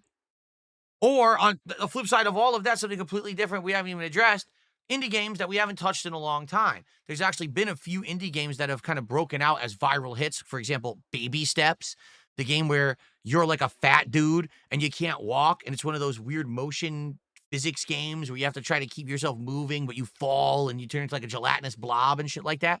Like, we could do that too.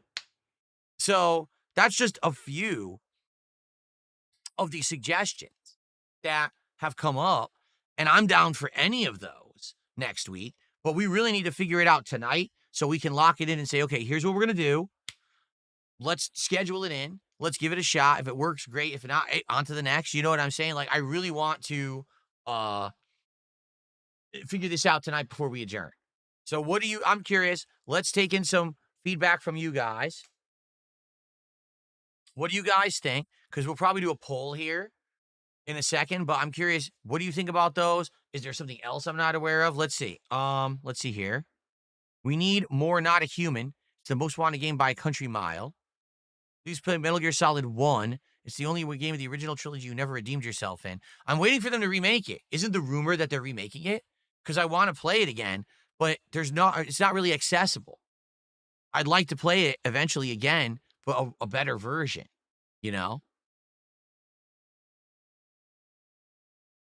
Mods for Truck Sim. We're already playing Truck Sim once a week again. I really feel like that's too much to play it more than once a week. Just being honest. Okay, I'm going to be honest with you guys. I don't think I'm going to do Dispatch. There's a couple of reasons. Okay. Number one, Dispatch is a very narrative-heavy game. I haven't really played those in a while, and the ones that I've played didn't work very well. I don't think Dispatch would work. I think you're going to have a lot of people complaining that it's boring. Just being honest, that's number one. Number two, it's got YouTubers in it, and people are going to try to cause drama because there's YouTubers doing the voice acting, even though I probably wouldn't even know who they are, And number three, I've heard that there's choices in the game that can lead to romantic things that a lot of people are saying are controversial, like there's like homosexual kisses and stuff, and I'm like, I'm at the age, I just don't want to deal with the drama shit anymore with games. I just don't. I'm past it. When I play a game, I want to sit down and just enjoy the game for being a game. I don't want it to have to be some kind of a social commentary experience where now we're exposed to things that some people are upset about because they're in the game. And now we all got, oh. So I don't think I want to do it, to be honest. Like, just on those reasons alone, I don't think I want to fuck with the game just for it to be something that's just going to be more annoying than anything else. Peconium, thank you for a $5 super chat tonight. And thanks for the gobble. Hold on. Let me hit you with a gobble back. Gobble back to Meconium. There you go. Have your gobble back. There we go. Cool.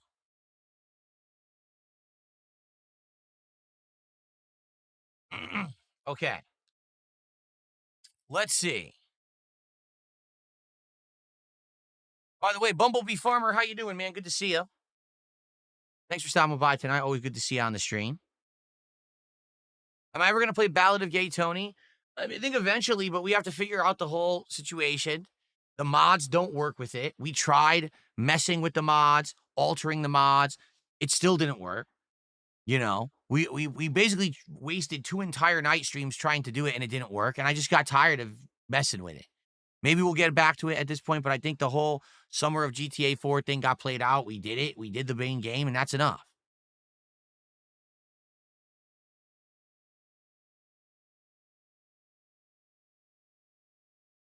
What was the podcast called before the Level 1 podcast? The pre-stream podcast. I just called it the pre-stream podcast. Yep. And then before then, it wasn't even called a podcast. It was just called the pre-stream. Which really made no sense because it was the stream. But I called it the pre-stream because it was what I would do before I gamed.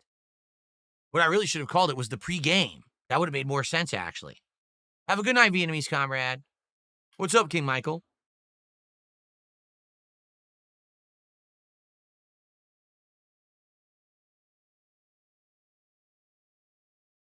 I played Schedule 1 very briefly. Didn't really get into it. I think we originally played it during a marathon. I was going to do it like one more time. It never came together. I don't really care about it. Most of these virally popular games, I feel, they're good for a few minutes, and then who gives a shit? But that's why they're virally popular, cheap games, because you're not meant to invest a ton of time into them to begin with. Like, who cares? You know?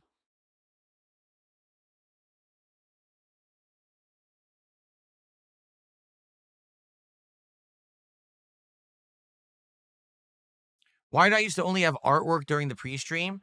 Well, a couple of reasons. You got to realize that back then, even the face cam thing wasn't common. Like, there were many games that I used to stream that I never used face cam at all. It was only saved for special playthroughs such as Dark Souls games or narrative-based games where I wanted to like react to what was going on in the games or whatever. But for the most part, I wasn't doing constant face cam. And then eventually I did adopt constant face cam, but then I didn't have it during the pre-stream. Then eventually I had it on the pre-stream. So it was like this slow transition to doing like a full change to interactive content where I hung out with you guys and you could see me and talk to me at all times. Because originally my content wasn't like that. It was meant to be more on-demand video focused. You know what I'm saying? It was very different coming from that era of YouTube to this new era of interactions.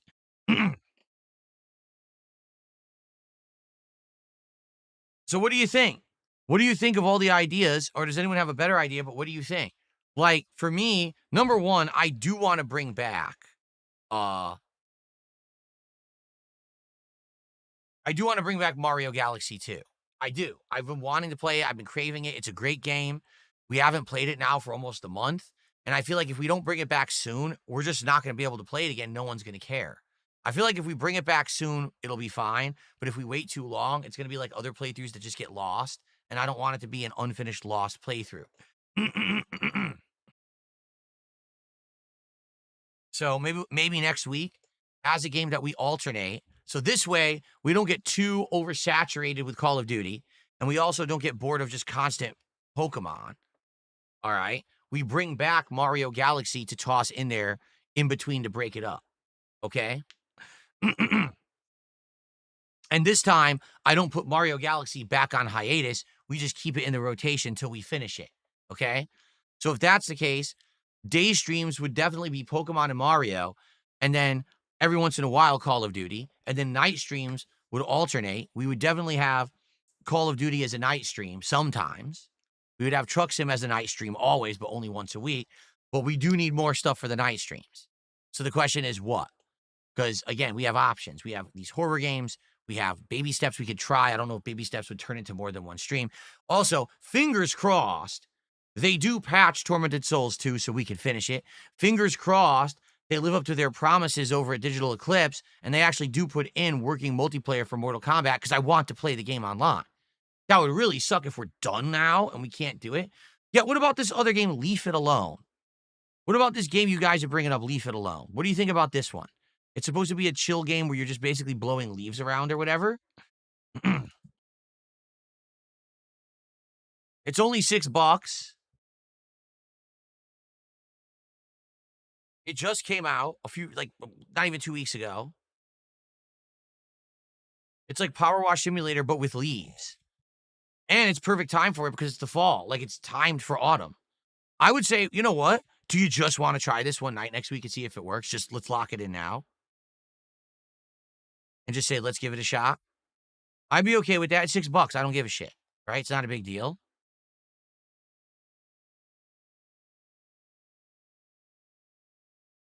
Put the trailer on the screen. Here. Well, now it already played. Here. So basically, you're in a yard, and you do yard work with leaves. You know? Busy work. You use rakes. You use a, what do you call it? I used to have one of these. The lawn blower. Leaf blowers. But I guess also what happens is, as you watch the trailer further, there's more to the game. The game might actually have, like, a story. Because I think you find this, like, secret room that leads to, like a possibly haunted area or something like that.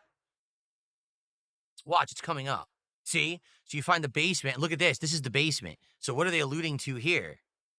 Like, there's something there. You know what I mean? It's not just going to be cleaning the leaves up. By the way, overwhelmingly positive reviews. 97% positive reviews. That's crazy.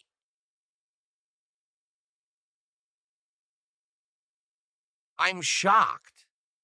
97%.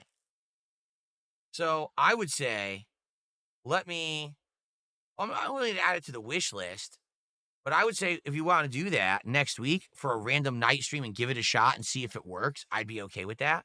What about that Baby Steps game?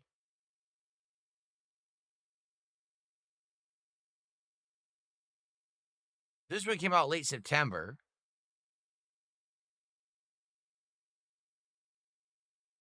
Devolver Digital published it. Oh, I didn't know that.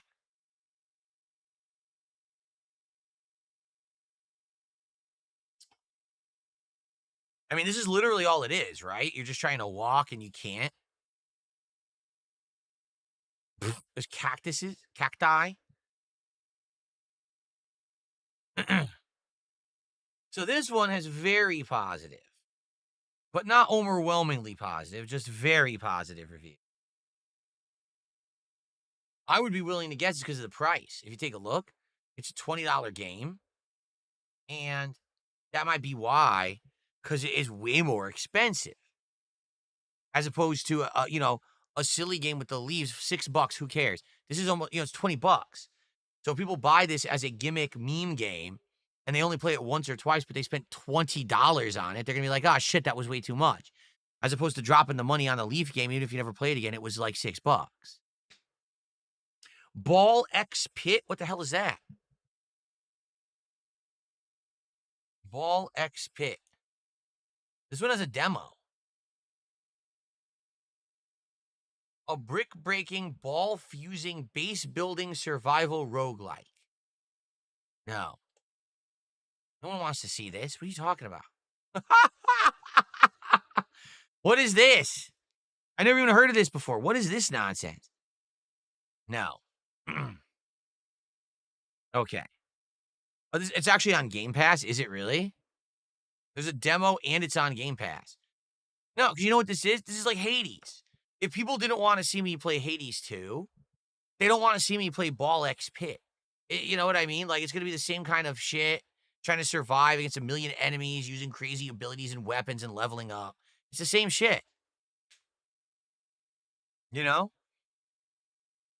So I don't think so. To be honest, I don't think that one would work. I would say the Leaf game, Leave It Alone is a possibility. Baby Steps is a possibility. I don't think this one. I don't see this one sticking.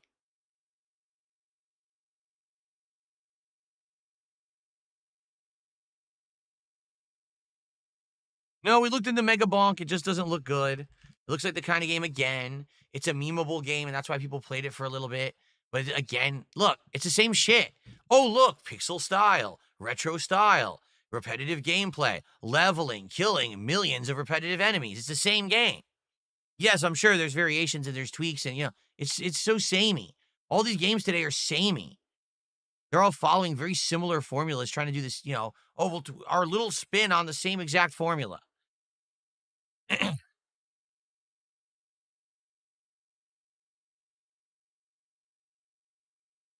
Yeah. Okay. So, no. No Mega Bonk and no, whatever the other one was. But the Leaf game I would try for sure. It's definitely the time of year for it. And, I would try, Baby Steps if you guys wanted. What else? Any other suggestions? Like I said, I think what we'll do is next week we'll bring, also Mega Man. We'll bring Mario back into the mix. Okay, that's kind of a given, is that Mario will return to the rotation, as a day stream game, and mix it up with the other games that we're playing. For night streams, it'll be Call of Duty balanced with some of this indie stuff, back and forth maybe. Maybe like one night we do Call of Duty, one night we do an indie game, etc., back and forth. Already played Hotline Miami fully, the first game.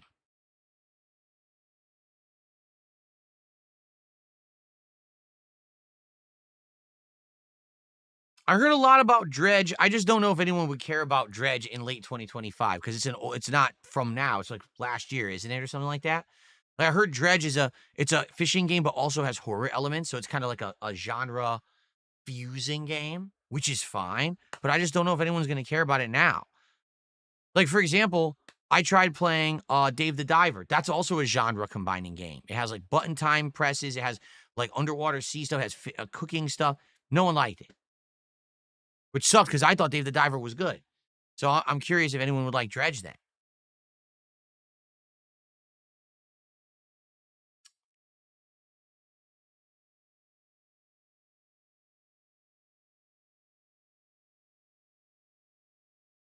They patched the online for Mortal Kombat. You tested it and it worked fine.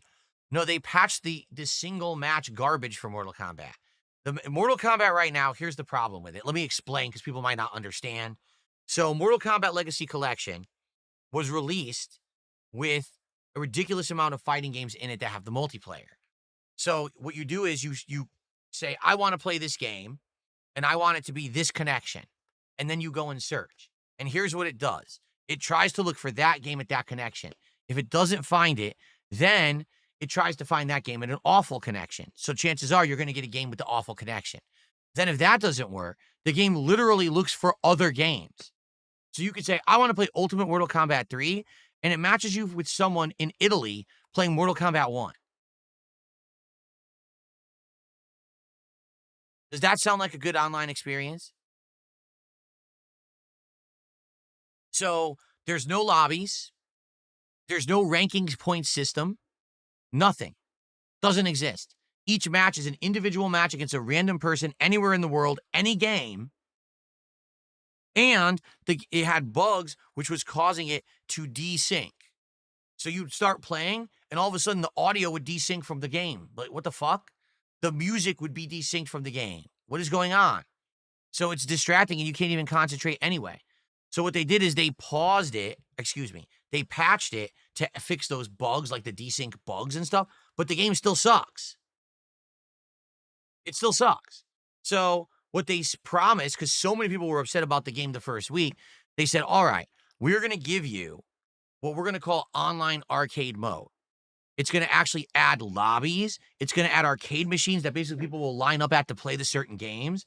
It's going to add regional matchmaking. It's going to add all the features the game should have had that it doesn't have right now.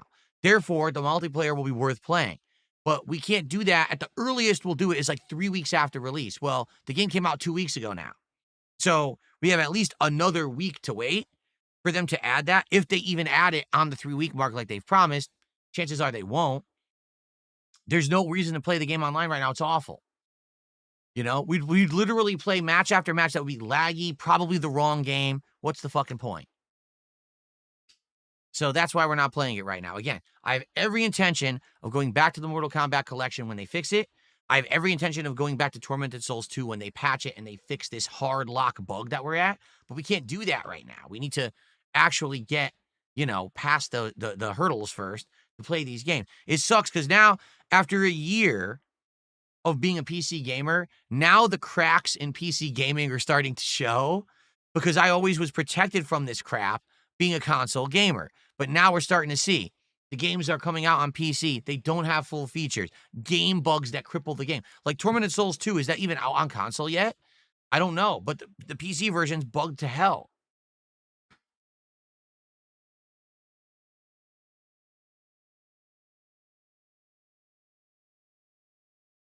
Okay.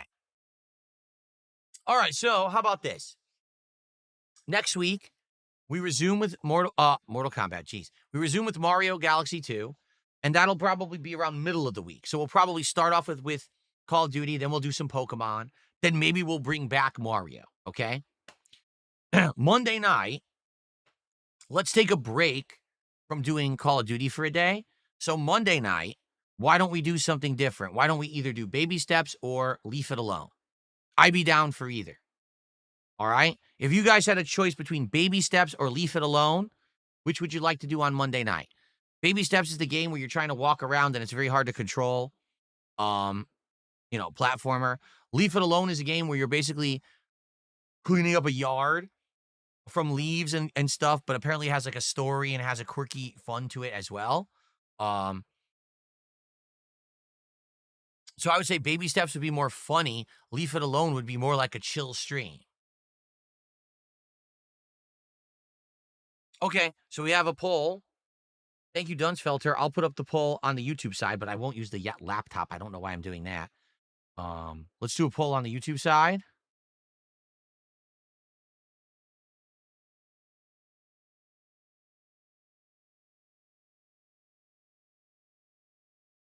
Please vote. We got a good audience here tonight. You guys have been awesome. Still over 250 people on YouTube. I don't know how many we have on Kick, but you guys have been a great audience tonight, so thank you for chilling with me. Let's see what your guys' opinion is on this. Please vote in the poll. And let's see what people have to say here. So we'll do one of these, say, Monday night. Then probably Tuesday night, we'll probably bring back a Call of Duty stream. Because you figure Sunday is Call of Duty and American Truck Sim. Monday could be like Pokemon and whatever we decide here for the indie game.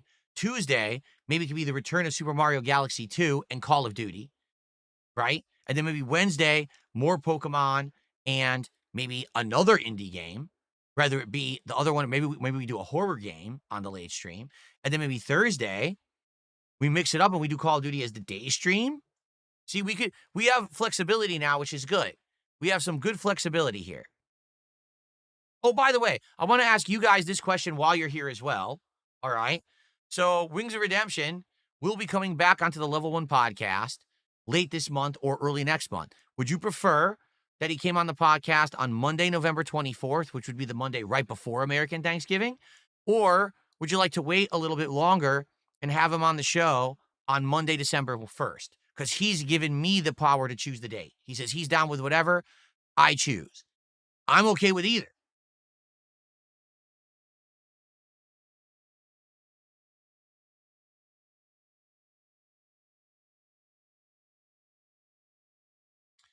Well, here's the thing, Dunsfelter. He says, why don't you do it after so you can discuss how your Thanksgivings went? Because he doesn't celebrate Thanksgiving, which I just found out recently. People asked him on his stream, what's he doing for Thanksgiving? And he goes, oh, I don't celebrate Thanksgiving. Like, shocking to me as an American. I'm like, you don't celebrate Thanksgiving?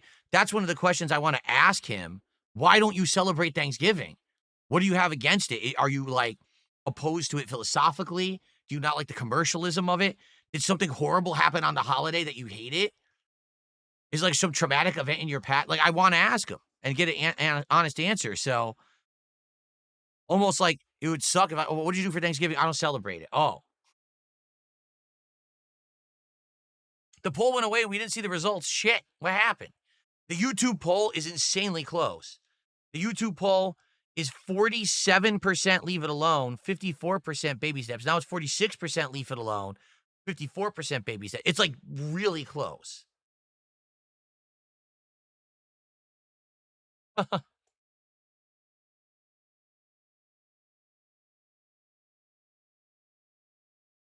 All right, so it seems like the audience is just very close on this. So it doesn't really matter. It's kind of like a flip a coin situation. And let me put it this way, too. Just because we play one on Monday does not mean we won't check out the other one. We could easily check out the other game on another night. Okay?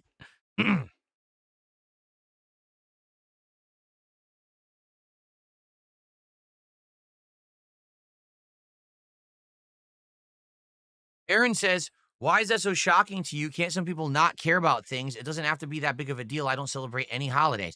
Well, because, excuse me. Listen, when I was growing up, I had friends who didn't celebrate certain holidays. I had a friend who was Laotian, and he technically didn't celebrate Christmas. He had like American Christmas, but his family never actually celebrated the real Christmas. And I had friends who, like, again, they were like, I had Hispanic friends who they didn't celebrate Thanksgiving because in their country, it wasn't Thanksgiving at that time, so they just didn't do it in their family. But usually that's what it was. It was like a cultural thing. Like, our culture doesn't celebrate it, so we're not celebrating it. But Wings is like a tried and true American, right? Like, he didn't immigrate over. His parents didn't immigrate over or anything like that. And I rarely hear someone say, I just don't celebrate a really American holiday. You know? Like, I don't observe the 4th of July. You don't? Like, even if you don't celebrate it, you don't go out and set off fireworks, you still acknowledge its existence, right? He seems to be like, I just don't do anything. Thanksgiving, no. It's a no-go for me. Well, I want the answer. I'm curious. That's something I want to ask him.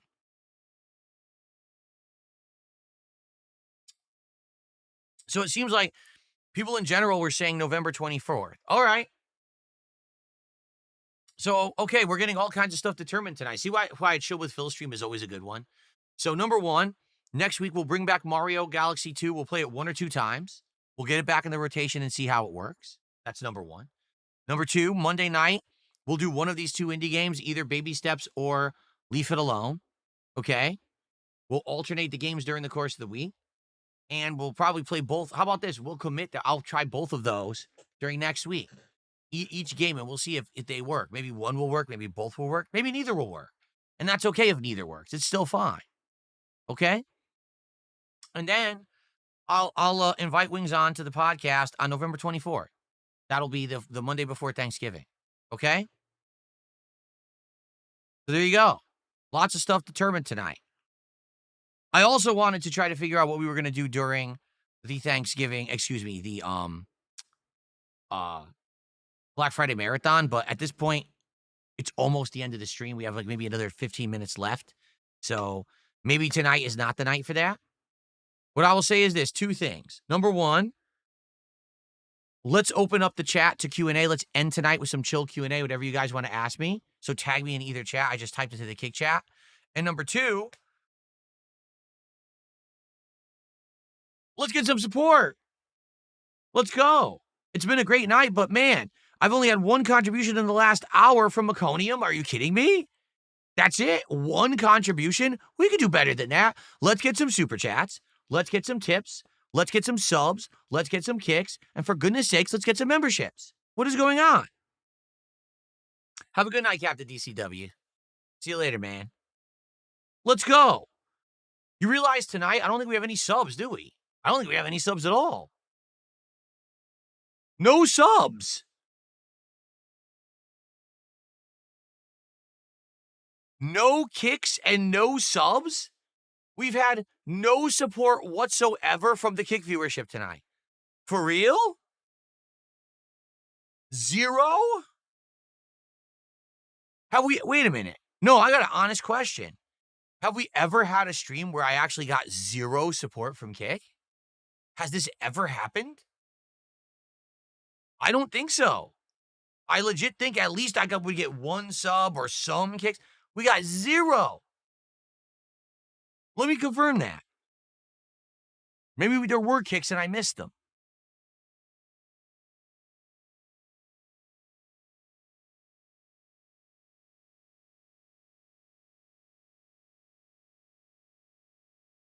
No.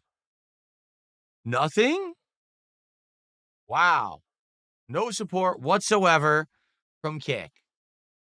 Well, I guess I'm just going to have to take away your moral support messages then.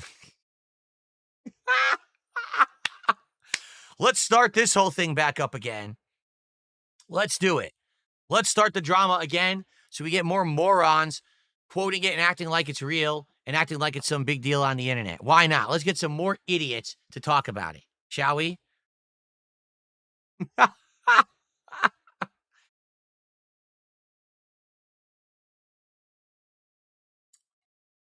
I can't believe it. Not a single sub. Not a no kick. Well, okay, there were 10 kicks. That doesn't count. It has to be 100 kicks or more. No subs. Not 100 kicks. Absolutely ridiculous.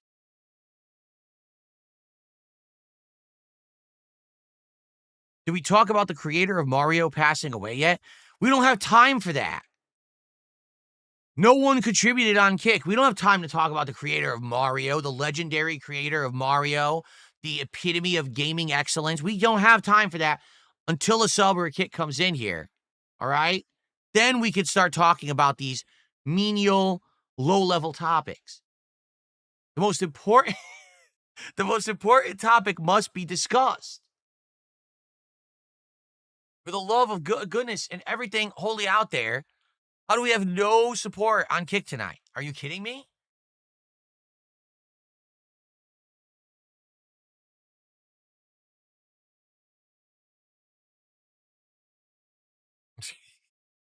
But you see, again, this is what I try to explain to outsiders to the situation, right? You and I, because you've been here all night and you know me, you know I'm messing around. Guys, we already hit the goal. It's not a big deal. I mean, it's crazy that we got no support on Kick. Actually, it is. I'm shocked that no one came by to chill with me tonight on Kick and support at all. It is shocking. But it's not the end of the world. I'm not going to sit here and cry. I'm not going to sit here and, let me turn off features and shit. I'm not going to do that. But we're joking. And, like, you get the joke. But the morons of the internet don't. So when someone will clip that segment and post it up on X again and be like, this is what happened tonight, these idiots will actually think that's what fucking happened because they're that dumb. They're too lazy to take 10 fucking seconds to look at the raw content and see what actually happened. They just want to be the one to blow up the drama for personal gain. Whether it's some Joe Schmo nobody who watches it and laughs, whether it's a YouTuber that watches it and laughs, it doesn't matter. You're watching fake content. But you don't care because you're dumb. It's sad. This is what the entire generation has become of content creators. People who just make fake content. I watch something someone else made, I react to it, and it's nonsense because it's not real. The content you're watching is fabricated and fake. It's a joke. It's out of context. You think it's real because you're stupid. But now, because you have a following, everyone hears it. Oh, so funny. Now we hate that person. And now there's absolutely no responsibility and no repercussion for the person who reacted. Why? Why? Why is there no responsibility and repercussion? You just created a piece of actual slander or defamation. Why are you not held accountable for it? Because you're some big shot? No, fuck that. Everyone should be held accountable for their actions on the internet. Everyone, big, small. This is nonsense. And it's bullshit that people then have to put up with the nonsense after. Lucky for me, as I've told you guys, I have built myself a legacy where it doesn't matter what people say about me. I'm not going to get canceled, right? It doesn't matter who of any stature. It's Moist Critical, Asmongold. It doesn't matter who talks shit about me. I'm still going to be here tomorrow. I'm still going to make the content for you. You guys are still going to like it. You're still going to support it because you're here and you know who I really am and you don't care what these idiots say. But the common person doesn't.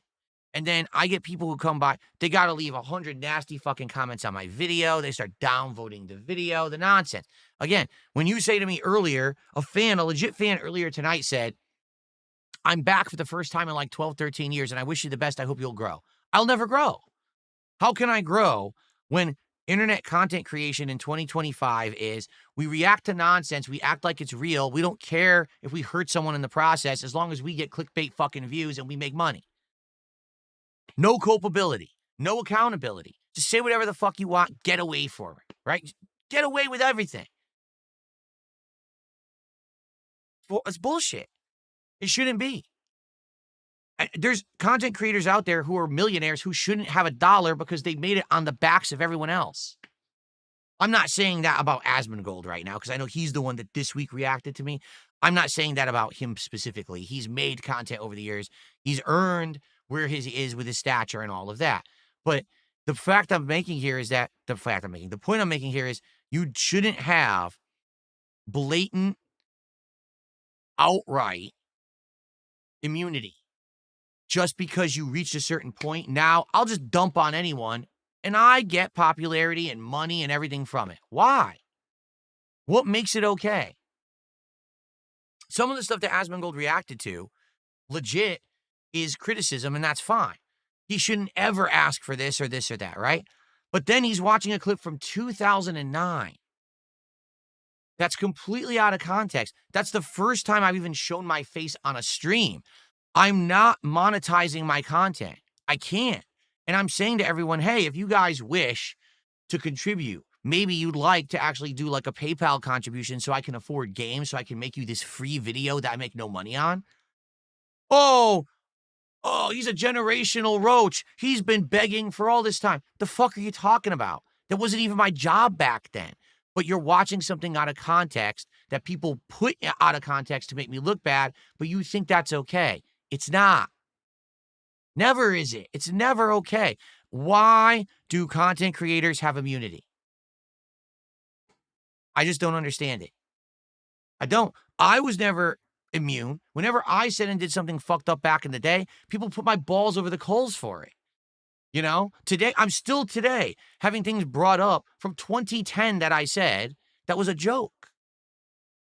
But, you know, I'm the devil for doing it. But these people daily do this shit. And it's okay just because of who they are. Bullshit. There should be a standard across the board that we're all held to as content creators, a level of moral responsibility that if you're going to talk shit about something or someone, then basically you need to be sure that what you're saying is true. And this happens to me all the time. This is why this channel will not grow. I can't get a new fan base because every time that I have a chance to do something that might hit the algorithm or grow, someone dumps on me. And it's always for bullshit. A clip from 2009 out of context, now you're going to shit on me for that? Enough of this shit.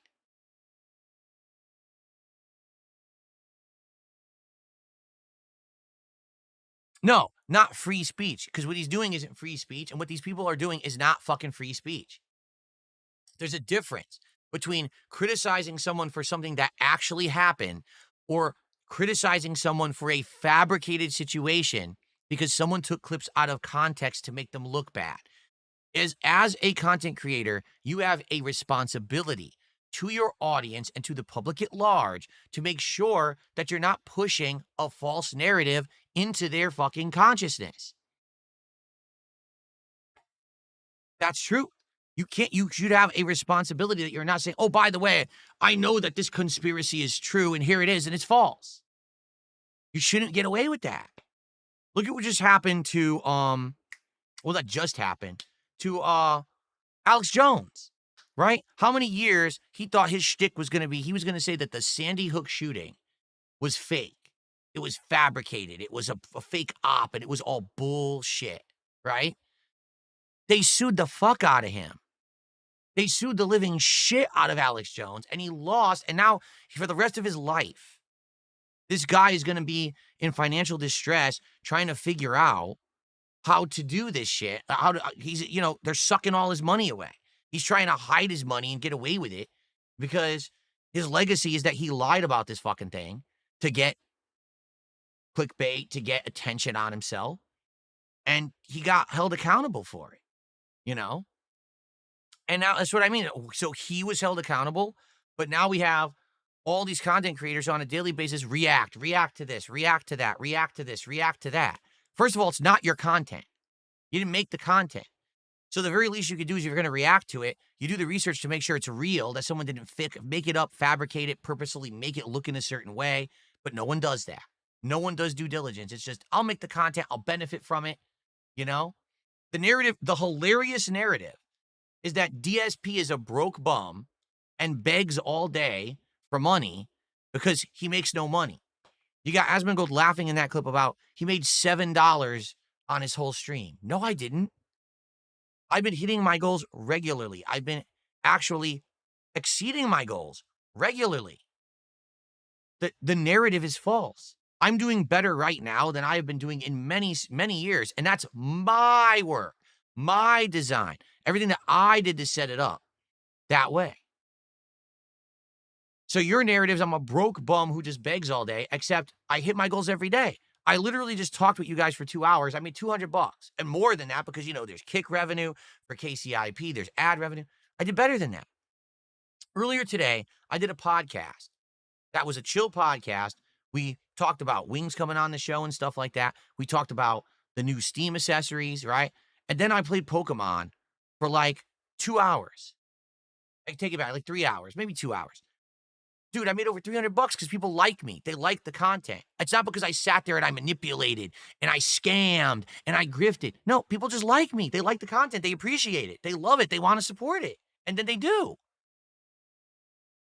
So where is this narrative that I'm a grifter, I'm a scumbag, I scam, I beg all day? The fuck are you talking about? Did you actually watch the content? No, you didn't. You watched the out of context, unfair spin that my detractors create so they can get clickbait. Now, all you've done is you've given attention to the detractors who don't deserve it because they're scumbags. They literally lie every day for their own personal gain. I ignore them. You notice I haven't mentioned a single name of a detractor because I'm never going to give them that level of attention. You understand? I'm not. But look at what they do. So now you've given them the attention they crave. Now, I have to deal with the repercussions all week. I got assholes coming to my streams. I got morons leaving comments negative. And the funny part, again, is some people actually said to me this week, this is actually some friends of mine from back in the day. They said, did you see that Asmongold talked about you this week? And I said, yes, I did. Well, you must be loving it, Phil, because you must be rolling in attention and dough. I was like, what? And they're like, yeah, because everyone that Asmongold talks about, positive or negative, gets a big boost and people come to their content. And, I was like, no, I don't get that. I don't get that at all. My viewership is not a toxic viewership. People don't come to DSPGaming to hear me attack someone, to hear me crap on someone. The day that this happened, I could have had the entire day be me just attack him and look at his content and say he sucks and insult him. You notice I didn't do that? You notice I just ignored it? Because I don't benefit from that. I don't benefit from being a toxic jerk and attacking people. I benefit from making chill, positive content for my small audience. My audience doesn't like drama. I know. I tried it last year. It didn't work. Everyone told me to stop. They said, Phil, stop with the drama. You're going to lose the core audience who has supported you all these years because you're so heavy into the drama. So I listened. I turned it all around. In the last year, I've stayed focused on my content and have succeeded. I am hitting the goals more often than not. I am doing special events. I have bought tons of equipment to upgrade the setup, to invest, to show you that if you support me, I'll give it back to you. Okay? That's the point that I've been trying to make this whole year, is to show you that now that I'm out of that rut that I was in financially, that if you continue to support me in a good level, I will give back to you. I will show you that I will invest. I'll buy a wheel. I'll buy controllers. I'll buy whatever games you want. We'll do it. I can afford it now. That's stuff I couldn't do before. And now I have shown that level of investment and growth in the business. It's not just me trying to make a bag and run away and frivolously dump it somewhere. I want to make this content great for all of us. Me, you, everyone having a great time together, right? So how does that fit in with the narrative? Oh, it doesn't, because the narrative isn't real. But again, there's no responsibility for these people. They just say and do whatever they want. They get away with it because they're big. No actual feeling of, oh man, maybe I should have actually looked 5 seconds into this to see if it was true or not. And the truth is, the situation was I had a bad time the week before. Some bad things were going on. I did lash out at the Kick Chat. I did it unfairly. I publicly admitted all of this on the podcast back on Sunday, Tuesday, whatever it was. I publicly admitted to all you guys, I made the mistake. I was upset. I'm sorry. I had turned back on the moral support messages. All of this was already resolved. Then here comes the reaction from the big content creator. Ha ha ha ha. Phil's a jerk. Ha, ha. You're already late. You're already wrong. You're already late to the game, and the narrative is false already, but no one listens to the person involved. No one came and actually watched my content this week because of Asmongold. No one. Instead, all it was negative comments and downvotes on the on-demand videos and go thumbs up and liking the detractor content. That's the community that these kind of people are perpetrating when they are promoting when they act like that. How about this, okay? It's this simple. Ready? If you want to criticize someone, criticize the person. Actually go to the person and say, I want to criticize you. That way, the person at the very least can defend themselves and gets a rub, right? If you're a giant content creator, you have an issue with someone, actually talk to the fucking person. I'm right here. I'm an accessible dude. I got DMs on X. You can email me. We could talk, or we could have a conversation on a stream. Instead of just sitting there and dumping on someone, which is so easy to do because there's nothing of a consequence for you for it. All the pain is on my end, right? But, that would actually take some effort. That would take some responsibility. I just had enough of it. Act like a mature fucking adult and actually treat people with respect who don't dump on you. I don't dump on people. I just sit here and relax and play fucking games. Either leave me alone, or if you have an issue with me, come talk to me about it in person like a man. Stop being this impersonal, I'm mightier than now, dumping on everyone, laughing on everyone. Enough of this shit. Really, I've had enough of it. And it's not just Asmongold, but anyone. If you don't like Darkside Phil, you tell me to my fucking face, and we'll have it out. And at the end of the day, we don't see eye to eye, that's fine. But at the very least, it's not a one-sided thing where you get massive personal gain and I have to put up with shit-eating all week. Because I've had enough of the shit-eating, really, I have. So it's this simple. From now on, anyone who does it, anyone who dumps on me, publicly I'm saying it to you right now, you're a bitch. Because you didn't have man enough fucking courage to say it to me. Tell me I'm wrong. Tell me my content is awful. Tell me that I'm a fucking beggar and I'm a scammer. Prove it. Or else, shut the fuck up. Because your opinion's irrelevant. It doesn't affect me. I'm still going to be here. I'm still going to be making the content. I'm still going to be being successful. Or you could sit there on your echo chamber and be a bitch and just get applauded and lauded by all of your fans and talk shit about people and have no repercussions for it. But that just makes you a bitch. Punching down, right? Keep punching down. Go for it. Keep punching down on Darkside Phil. It just shows your character, quite frankly. All right? Sorry, it's just true. I'm tired of trying to punch down on because these people think that they're immune to any kind of consequence or repercussions. I don't know how they sleep at night. I really don't. If I just sat here and I found people who were lower than me and I just dumped on them all fucking day, like earlier today, right? I'm talking about having Wings of Redemption on my show. And I'm not saying that I think that he's lower than me or anything like that, but people are sitting there and they're saying these awful things about him. And I'm like, why? Why do you think you're better than this guy? I don't, you know what I mean? Like, I'm willing to have him on the show. Let's have a fun conversation with this guy. You know, why do you got to dump on this guy? Why do you got to be so nasty? Why are people so quick to jump on the hatred, toxicity, internet bandwagons? I just don't fucking get it. Because I'm not like that. I never have been and I never will be. I don't like that kind of behavior. Maybe 10 years ago, 15 years ago, I was a lot more angry about the life. Now I'm happy. I have a great job. I have a great family. Everything in my life is good. I don't need to sit here and shit and dump on others all day. I have better things to do. So why don't giant YouTubers and content creators have better things to do than dump on tiny Darkside Phil? You ever think about that? Don't they have bigger fish to fry? what was it, a boring night? There was no news going on.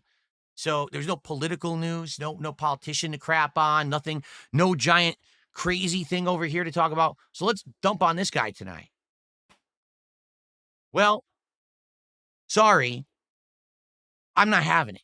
You want to have an issue with me? Talk to me, or else shut the fuck up. Because that just shows that you're bitch made. Okay.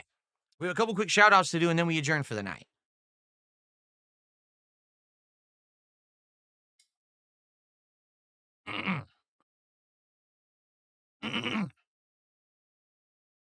Wow. Well, wow. I wasn't expecting this.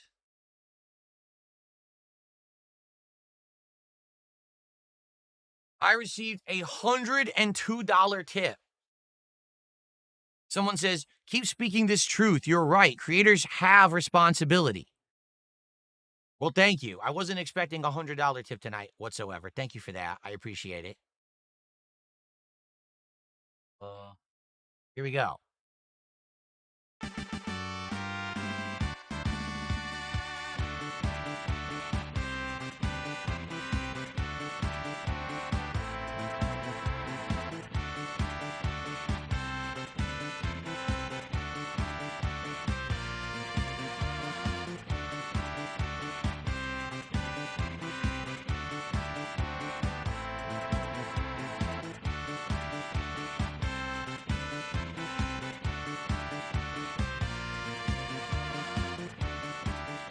Thank you to the anonymous $102 tipper.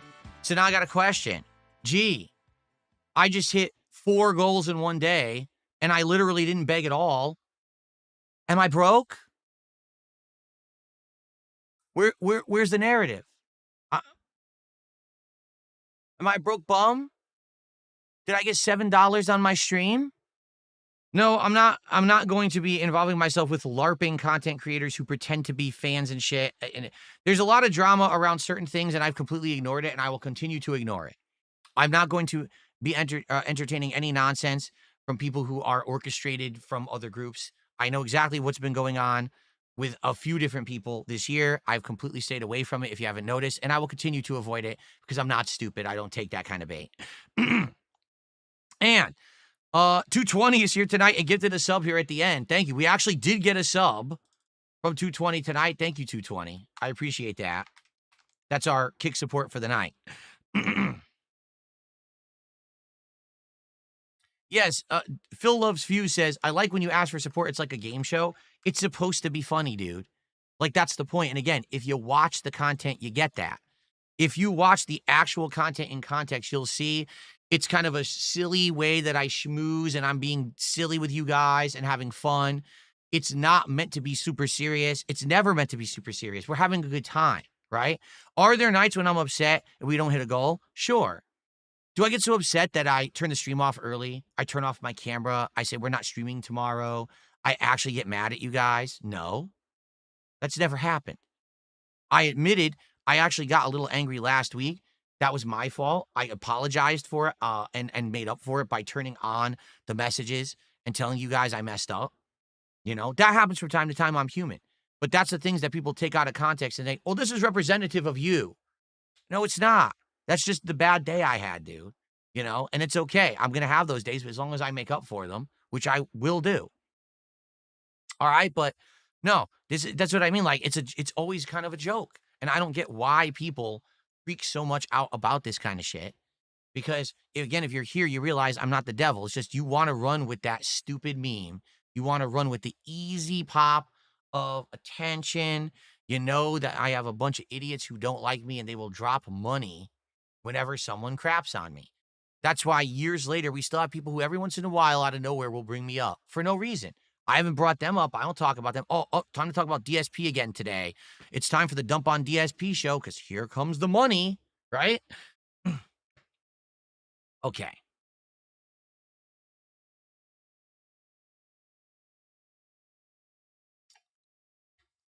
All right, guys. Well, there was 100 kicks from Orange Man Dude. So we actually got some kicks at the end of the stream as well. Thank you to Orange Man Dude for that. So, and here's the truth. Here's how I'll end this tonight before we adjourn. I expect absolutely no response from anyone. I won't. I won't get a response from Asmongold. I won't get a response from Moist Critical. I won't get a response from anyone. If you remember, years ago, Moist Critical did a similar thing, and I called him out on it, and I said, well, interview me. And he said, oh, I don't do interviews. Okay? Asmongold, a couple years ago, he actually had done a similar thing, but it wasn't as negative as his one this week. It was actually kind of a more funny one. And I did actually write to him, and I said, hey, what's up, man? I saw that you're talking about me, you're reacting to me. Let's talk. Let's maybe, have a conversation or whatever. Never responded. These people aren't interested in actually having a fair conversation or a narrative. All they want to do is punch down. That's what they do. So, it is what it is. I will not get a response. I know I won't. Because again, these people they're doing it for personal gain. They don't see any responsibility. What's that? But it's all good. Like I said, it's just not a big deal for me. It hasn't been. It's not going to affect me anymore. I'm immune to this kind of shit. All I get is a couple days of annoyance, and then it passes by, and then everything's good. Their narratives break immediately anyway, so it doesn't matter. So thank you guys. Chill night tonight. Great times. We have figured out what games we're playing next week, which is awesome. We got to hang out and talk about various topics. We got a little bit off my chest, right? It was a good one. All right, everyone. So thank you so much. I hope you enjoyed this Chill with Phil. Tomorrow, Call of Duty all day long. It should be a great one. I hope you'll join me for Call of Duty tomorrow. Hopefully the game is good. Hopefully it turns out to be entertaining and fun for everyone. Hopefully I can unlock a bunch of shit, because that's what I'm worried about, is I'm going to grind all day and not unlock enough to make significant progress. But I hope so. Like, I legit hope that tomorrow I can unlock as much as I possibly can, and we'll actually get into the meat of the game. I guess we'll find out. Okay? Guys, thanks. Have a good night. See you all in the morning for Call of Duty Day, Black Ops 7 launch. And thanks for chilling, and thanks for your support tonight. Everyone, peace out. Have a good night. See you in the AM. Bye-bye.